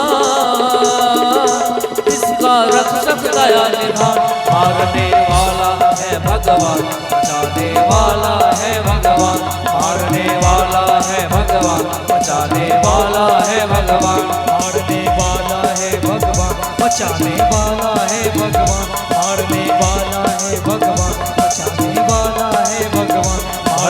वाला है भगवान मारने वाला है भगवान बचाने वाला है भगवान मारने वाला है भगवान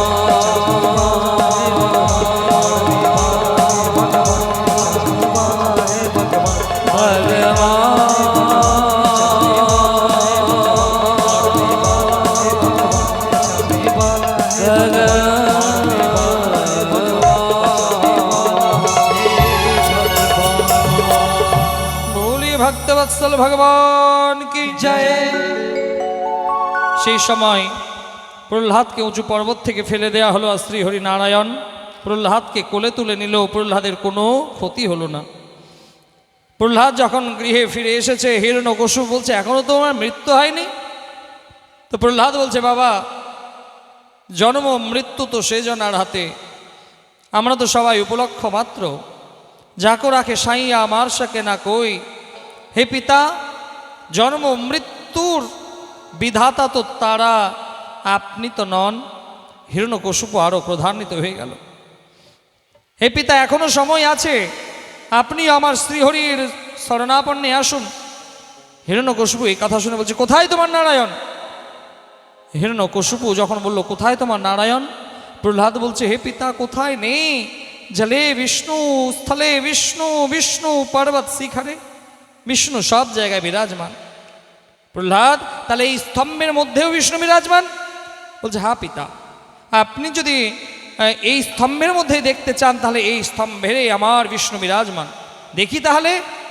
গদা নিয়ে সেই স্তম্ভের মধ্যে আঘাত করলো। সেই স্তম্ভ যখন আঘাত করলো প্রহ্লাদ বলল হে প্রভু আমার পিতার দম্ভ ছিল আর আমি ভক্ত হয়ে তোমাকে ডাকলাম, হে শ্রীহরি আজকে এই স্তম্ভেই তুমি প্রকট হও আর প্রকট হয়ে আমার পিতার দম্ভকে নাশ করো। যেমনি সেই স্তম্ভ ভাঙলো মা, সেই স্তম্ভ থেকে ভগবান অবতীর্ণ হলো। নরসিংহ ভগবান, বলিয়ে নরসিংহ ভগবান কি, বলিয়ে নরসিংহ ভগবান কি, বলিয়ে নরসিংহ ভগবান কি। নরসিংহ ভগবান অবতীর্ণ হলো। তার দেহ ছিল দেবতার মতন, আর মুখটা ছিল সিংহের। ভয়ঙ্কর সিংহের গর্জনা আরম্ভ করলো। হিরণ্যকশিপুর সঙ্গে গদা যুদ্ধ হলো। অনেক দিন গদা যুদ্ধ চলল। গদা যুদ্ধে সেই নরসিংহ ভগবান হিরণ্যকশিপুকে পরাস্ত করল। পরাস্ত করে একটা ঘরের দরজার চৌকাঠে বসলো, নিজের উরুদ্বয়ের মাঝখানে। হিরণ্যকশিপু বলছে, না না, আপনি আমাকে বধ করতে পারবেন না, কারণ আমার ব্রহ্মা কর্তৃক বর আছে অমরত্বের। নরসিংহ ভগবান বলছে, অমরত্ব? তোমার তো অমরত্ব বর নেই, বলো তোমার কি কি বর আছে। হিরণ্যকশিপু ভগবানকে বলছে, আমার বর আছে 12 মাসের মধ্যে কোনো মাসে আমার মৃত্যু হবে না। নরসিংহ ভগবান বলছে, হিরণ্যকশিপু চেয়ে দেখো তুমি পঞ্চাঙ্গের দিকে, এটা 13তম মাস চলছে, পুরুষোত্তম মাস। যখন আমাদের মলমাস হয় তাকে পুরুষোত্তম মাস বলে, এটা তো 12 মাসের মধ্যে নয়। ফলে হে হিরণ্যকশিপু, তোমাকে উদ্ধার করার জন্য এই মাসের সৃষ্টি করেছি আমি, পুরুষোত্তম মাস।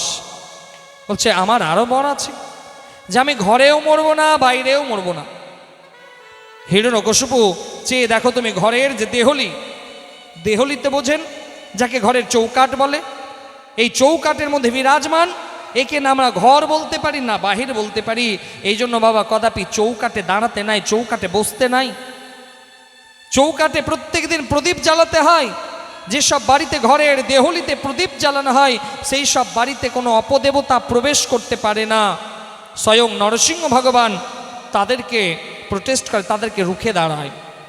এই জন্য অনেক বাড়িতে যাবেন, দেখবেন ঘরের দেহলিতে একটা প্রদীপ জ্বলে, সেটা নরসিংহ ভগবানের উদ্দেশ্যে। আর যে ঘরে দেহলিতে প্রদীপ জ্বালানো থাকে, সেই গৃহে কদাপি অপদেবতা গৃহে প্রবেশ করতে পারে না। মানা না মানা আপনার ব্যাপার, আমার তো কাজ শুধু বলা। মানলে আপনার মঙ্গল, না মানলে আপনার প্রতিবেশীর মঙ্গল। বলো রাধে রাধে। তো এবার বলছেন, আমার আরো বর প্রাপ্তি আছে, যে আমি দিনেও মরবো না, রাত্রে মরবো না। হে নরসিংহ, হে হিরণ্যকশিপু, যে দেখো আকাশের দিকে সূর্য অস্তাচলে, ত্রিসন্ধ্যাকাল। ত্রিসন্ধ্যাকালকে বাবা আমরা দিনও বলতে পারি না, রাত্রিও বলতে পারি না, ত্রিসন্ধ্যাকাল। এই ত্রিসন্ধ্যার সময় ভোজন করা নিষিদ্ধ। কারণ এই ত্রিসন্ধ্যার সময় যদি আপনি ভোজন করবেন, তাহলে আপনার পূর্বজ সেদিন অভুক্ত থেকে যায়, সেদিন তারা আহার পায় না। এই জন্য ত্রিসন্ধ্যাকালে কদাপি কোনো কিছু খেতে নাই, চাও খাওয়া যাবে না, কিছুই খাওয়া যাবে না। ত্রিসন্ধ্যার সময়টুকু 5-10 মিনিট, সেই ত্রিসন্ধ্যাকাল এইটুকুটা খিদে সহ্য করুন, না হলে আপনার পূর্বজ খেতে পাবে না বাবা। এই জন্য ত্রিসন্ধ্যার সময় কদাপি ভোজন নয়। এখন তো বাবা বেশিরভাগ জায়গায় দেখা যায় ত্রিসন্ধ্যার সময় ডিয়ার হাজবেন্ডের জন্য তার দেবীজি চা নিয়ে আসবে ত্রিসন্ধ্যার সময়। কেন, এখন দেবীজিকে তো সন্ধ্যা জ্বালতে হয় না, সন্ধ্যা জ্বালবে শাশুড়ি, আর দেবীজি তার ডিয়ার হাজবেন্ডের জন্য চা বিস্কুট সাজিয়ে নিয়ে আসবে, আর ত্রিসন্ধ্যার সময় খাচ্ছে গপ গপ করে। এটা করতে গেলে আপনার পূর্বজ সেদিন না খেয়ে থেকে গেল, সেই দিন আপনি তো গ্রহণ করলেন, কিন্তু আপনার পূর্বজ যে খাওয়ার পেল না, সেই কষ্টের ভাগিদার তো আপনাকেও হতে হবে। এই জন্য আমাদের সনাতন ধর্মে ঋষি মুনি নিষেধ করে গেছে ত্রিসন্ধ্যার সময় ভোজন করতে। ত্রিসন্ধ্যার সময় ভোজন করা বন্ধ করুন, কারণ জীবনে ততটুকুই ভোজন করবেন যতটুকু আপনার প্রয়োজন। এই জন্য গতকালকে বলেছিলাম, ভোজন কম করো, ভজন ज़्यादा करो। ভোজন কম করো, ভজন ज़्यादा करो। মানে আপনি বেশি খাবার খাবেন তো আপনার শরীর ভালো থাকবে না, গ্যাস হবে, সব বেরিয়ে যাবে। এই জন্য যতটুকু দরকার ততটুকু খান। আর একদিন ফ্রির মাল পেলেন, গপা গপ ঢুকে একদম গিলে গেলেন, এটাই তো হয় না। দেখবেন নিজের বাড়িতে আমরা কম খাবার, যদি ফ্রির খাবার পেয়ে যায়, গপা গপ ঢুকবে না, তবু জোর করে ঢুকাবো, একদম ঠুসে ঠুসে গলা ভর্তি খাবার খাবো। একজনকে দেখেছি বাবা, মিষ্টি রসগোল্লা খেতে পাবে 10টা, আর বেটা খাবে 40টা। 40টা রসগোল্লা গপাগপ খেলো, তারপরেও তার মন ভরে না। এবার রসগোল্লাকে ভালো করে রসটাকে নিংড়াবে। এবার রসটাকে নিংড়ে একদম চলে যাচ্ছে, একটার পরে একটা ওই প্রবেশ করিয়ে একদম গপাগপ খেলো। এইবার খাওয়ার পরে বেটা রাত্রে আর ঘুম হয় না। এবার ওই 50টা রসগোল্লাকে তো হজম করতে লাগবে। তারপরে যখন বেটার ঘুম হয় না, তখন বেটা বলে বাপরে এবার একটা গ্যাসের ট্যাবলেট খেতে হবে। তখন রাত্রে ফেরে একটা ট্যাবলেটও খাই। আপনাদের কথা বলছি না, আপনারা তো খুবই ভালো। আমার সঙ্গে যারা আছে তাদের কথা বলছি, বলো রাধে রাধে। এই জন্য জীবনে ভোজন কম করো, ভজন জাদা করো। যে জীবনে খান অল্প, যতটুকু প্রয়োজন ততটুকু খান, কিন্তু ভগবানের নাম কীর্তন করুন অনেক বেশি, যেটা আপনার সঙ্গে যাবে। ত্রিসন্ধ্যার সময় ভোজন নিষিদ্ধ। বলছে মহারাজ আমার আরো বর প্রাপ্তি আছে। বলুন কি বর? যে আমি আকাশেও মরবো না, মাটিতেও মরবো না। হিরণ্যকশিপু তুমি এখন আমার 2 উরুদ্বয়ের মাঝখানে না মাটি স্পর্শ না আকাশ স্পর্শ। হিরণ্যকশিপু বলছে আমার আরো বর প্রাপ্তি আছে। বলো কি বর? বলছে আমাকে কোনো দেবতাও মারতে পারবে না, কোনো জন্তু জানোয়ার মারতে পারবে না। হিরণ্যকশিপু চেয়ে দেখো আমার দিকে, তোমাকে উদ্ধার করার জন্য এই রূপ আমাকে ধারণ করতে হয়েছে। আমার নাম নরসিংহ ভগবান, যে আমার দেহ হচ্ছে দেবতার আর মুখ হচ্ছে সিংহের, যে না আমি নর না আমি পশু। প্রভু আমার আর একটা বর আছে। বলছে আমাকে কোনো অস্ত্র দিয়ে মারা যাবে না, কোনো শস্ত্র দিয়ে ছেদন করা যাবে না।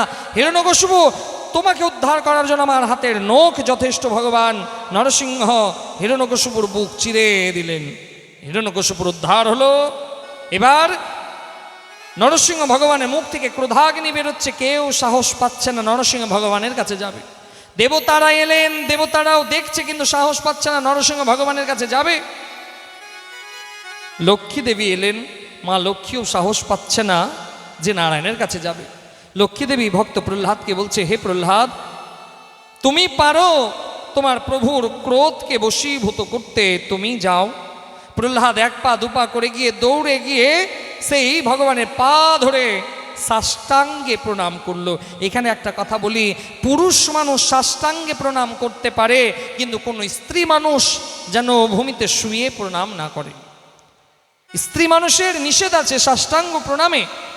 একটা পুরুষ মানুষ শুয়ে প্রণাম করতে পারে, কিন্তু একটা নারী কখনোই শুয়ে প্রণাম করতে পারে না, কারণ তার দেহের ভার ভূমাতা গ্রহণ করতে পারে না।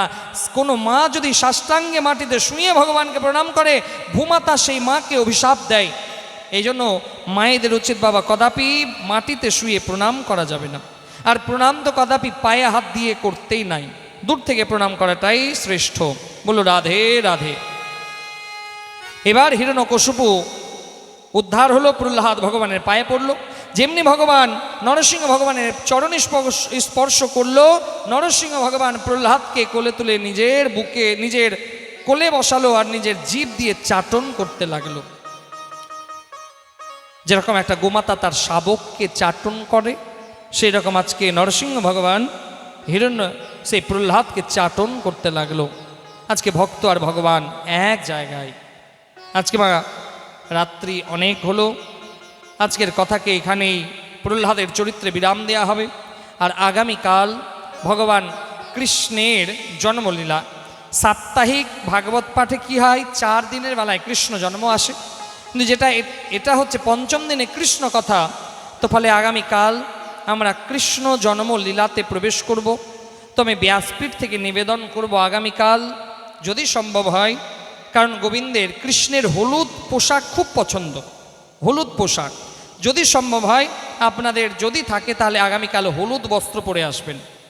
যদি থাকে, না থাকলে আপনার যা আছে পরিষ্কার পবিত্রতা সহিত সেটাই আসবেন।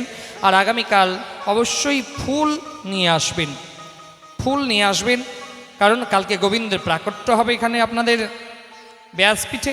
সেই সময় আপনাদের ফুল গোবিন্দের চরণে দেবেন।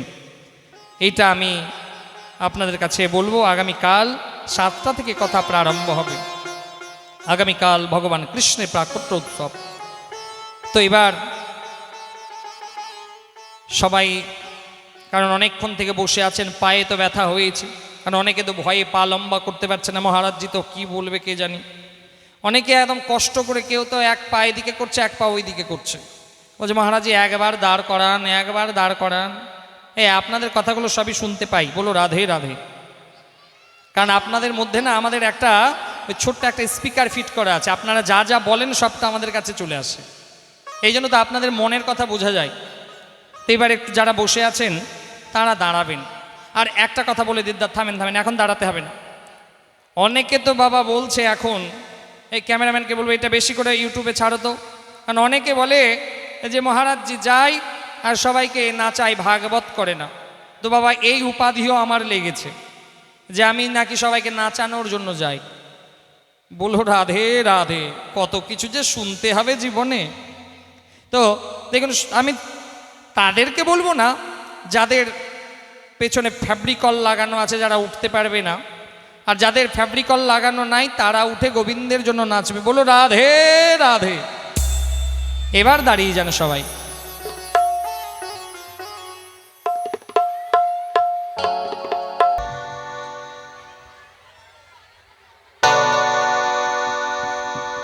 দুহাত তুলে বল রে কৃষ্ণ না,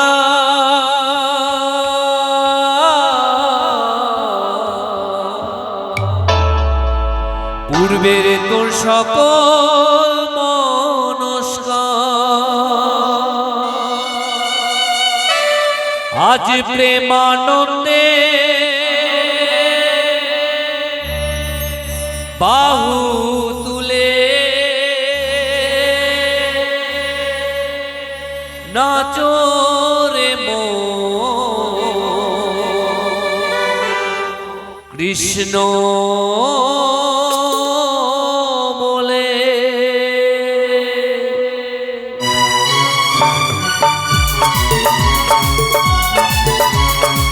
রাধে রাধে।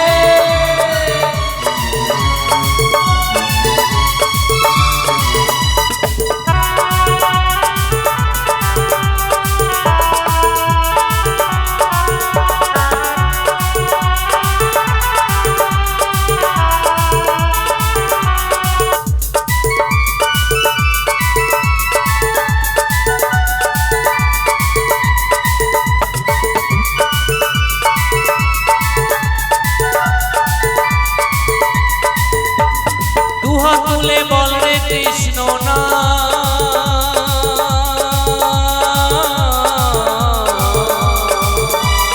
পূর্বের তোর সকল মনস্কার দুহাত তুলে বল রে কৃষ্ণ না,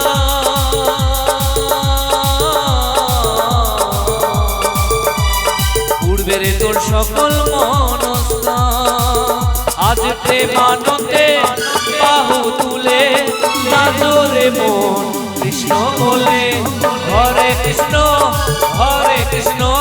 কৃষ্ণ কৃষ্ণ হরে হরে, হরে রাম রাম রাম হরে হরে।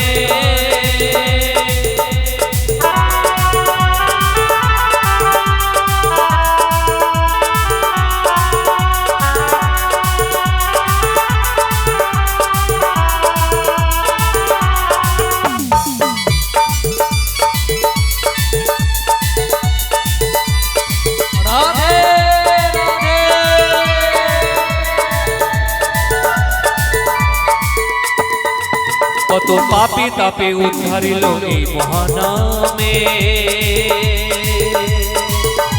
এই মধুর নাম ছড়িয়ে দেব সকল গ্রামে।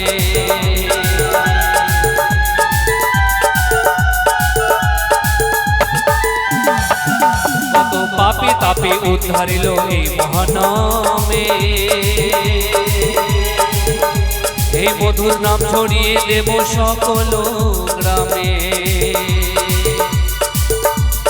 শহরে গিয়ে গাইব কৃষ্ণ না,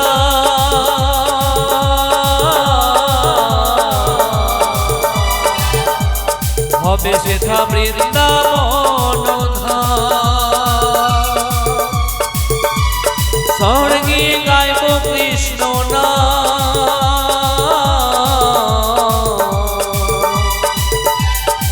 হবে সেথা বৃন্দাবন ধাম। আজ প্রেমানন্দে বাহু তুলে নাচরে মন কৃষ্ণ বলে। হরে কৃষ্ণ কৃষ্ণ কৃষ্ণ হরে হরে, হরে রাম রাম রাম হরে হরে।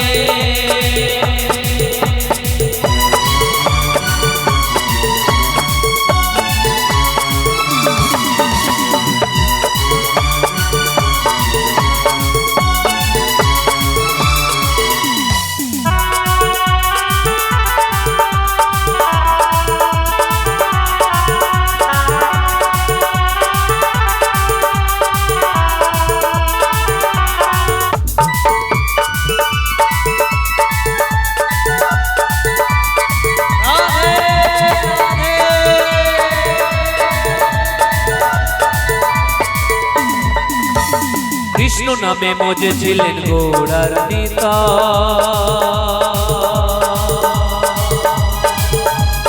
ভক্তবৃন্দ সঙ্গে নিয়ে হরে কৃষ্ণ গায়।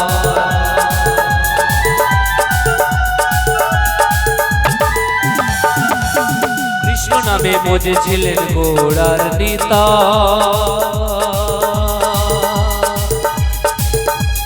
ভক্তবৃন্দ সঙ্গে নিয়ে হরে কৃষ্ণ গায়। পার করি মোহনা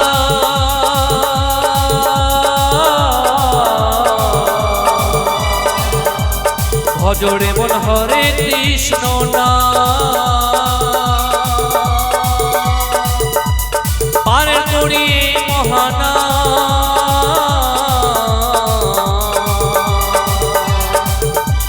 ভজরে মন হরে কৃষ্ণ নাম। আজ প্রেমানন্দে বাহু তুলে নাচরে মন কৃষ্ণ বলে। হরে কৃষ্ণ কৃষ্ণ কৃষ্ণ হরে হরে, হরে রাম রাম রাম হরে হরে। দুহাত তুলে বল রে কৃষ্ণ নাম।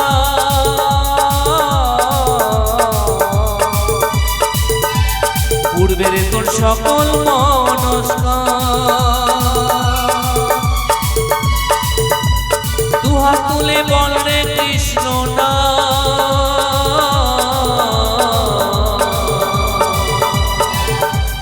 পূর্বের তোর সকল মনস্কার, আজ প্রেমানন্দে বাহু তুলে নাচরে মন কৃষ্ণ বলে। হরে কৃষ্ণ কৃষ্ণ কৃষ্ণ হরে হরে, হরে রাম রাম রাম হরে হরে। হরে কৃষ্ণ কৃষ্ণ কৃষ্ণ হরে হরে, হরে রাম রাম রাম হরে হরে। হরে কৃষ্ণ কৃষ্ণ কৃষ্ণ হরে হরে, হরে রাম রাম রাম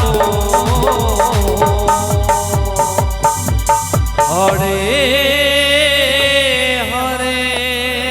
बोलिए भक्तवत्सल भगवान की जय, राधा रानी की जय।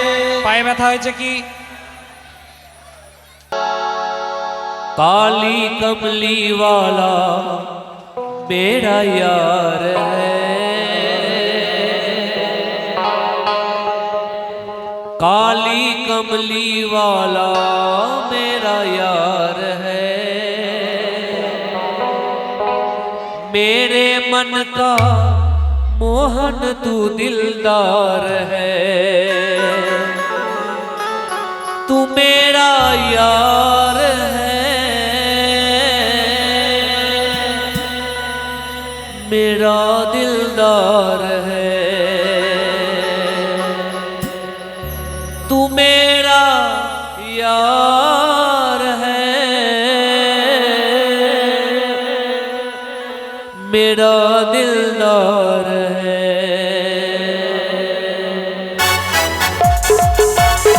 সকলে সাথে রাধে রাধে রাধে।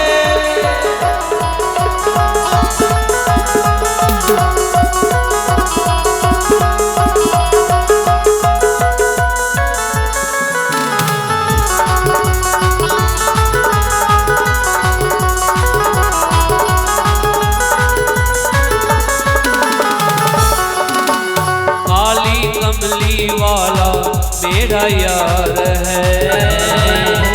काली कमली वाला मेरा यार है। मेरे मन का मोहन तू दिलदार है। मेरे मन का मोहन तू दिलदार है। तू मेरा यार है, मेरा दिलदार है। तू मेरा यार है, मेरा दिलदार है। ओ काली कमली वाला मेरा यार है। काली कमली वाला मेरा यार है। मेरे मन का मोहन तू दिलदार है। मेरे मन का मोहन तू दिलदार है।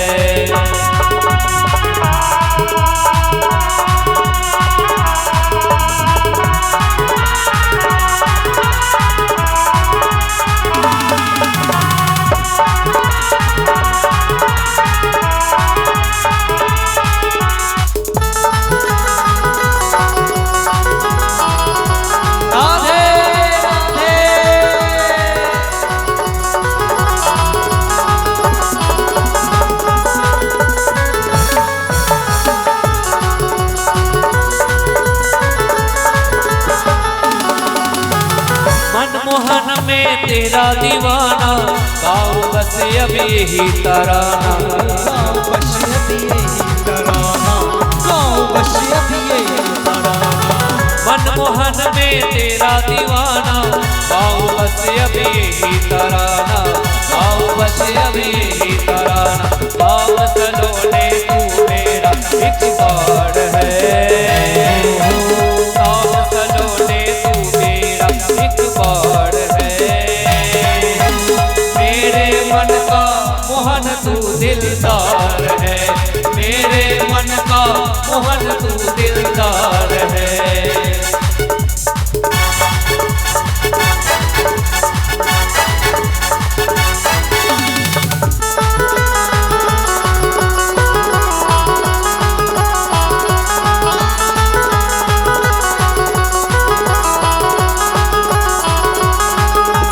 সকলে একসাথে রাধে রাধে।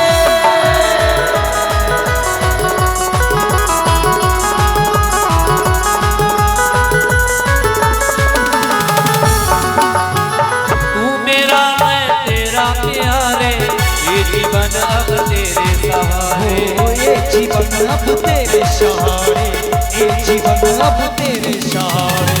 तू मेरा मैं तेरा प्यारे, ये जीवन अब तेरे सहारे।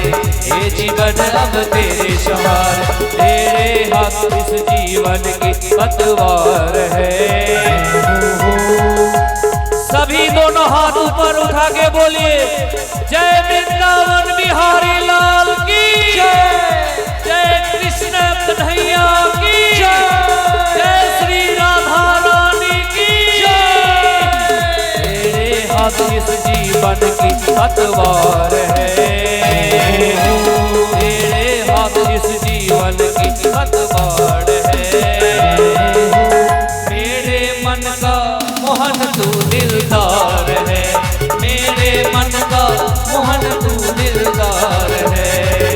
तू मेरा यार है, मेरा दिलदार है। तू मेरा यार है, मेरा दिलदार है। ओ काली कमली वाला, काली कमली वाला, ओ काली कमली वाला मेरा यार है। काली कमली वाला मेरा यार है। मेरे मन का मोहन तू दिलदार है। मेरे मन का मोहन तू दिलदार है। मेरे मन का मोहन तू दिलदार है। मेरे मन का मोहन तू दिलदार है। मेरे मन का मोहन तू दिलदार है।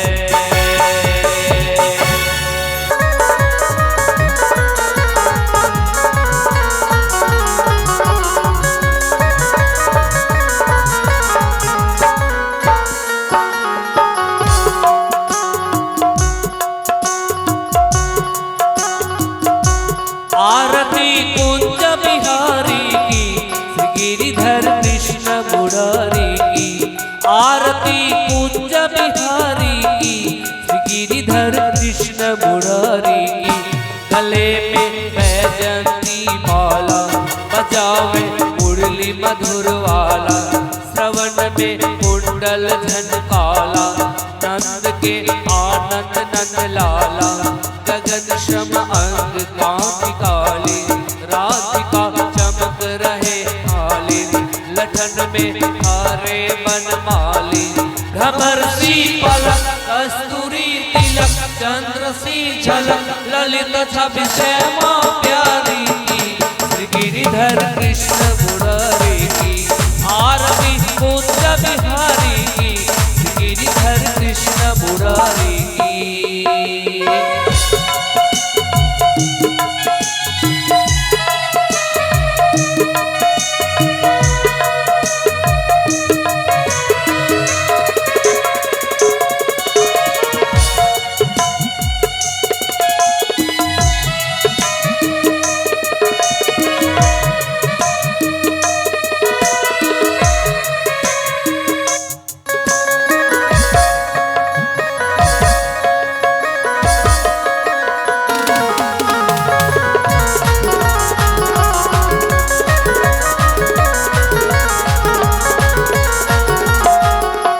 कनक में मोर मुकुट बिलशे, देवता दर्शन को तरसे, गगन शो सुमन रास बरसे, बाजे मृदंग मधुर मृदंग, कालिनी अतुल रति गोपी कुमारी की, श्री गिरिधर कृष्ण मुरारी की। आरती कुंज बिहारी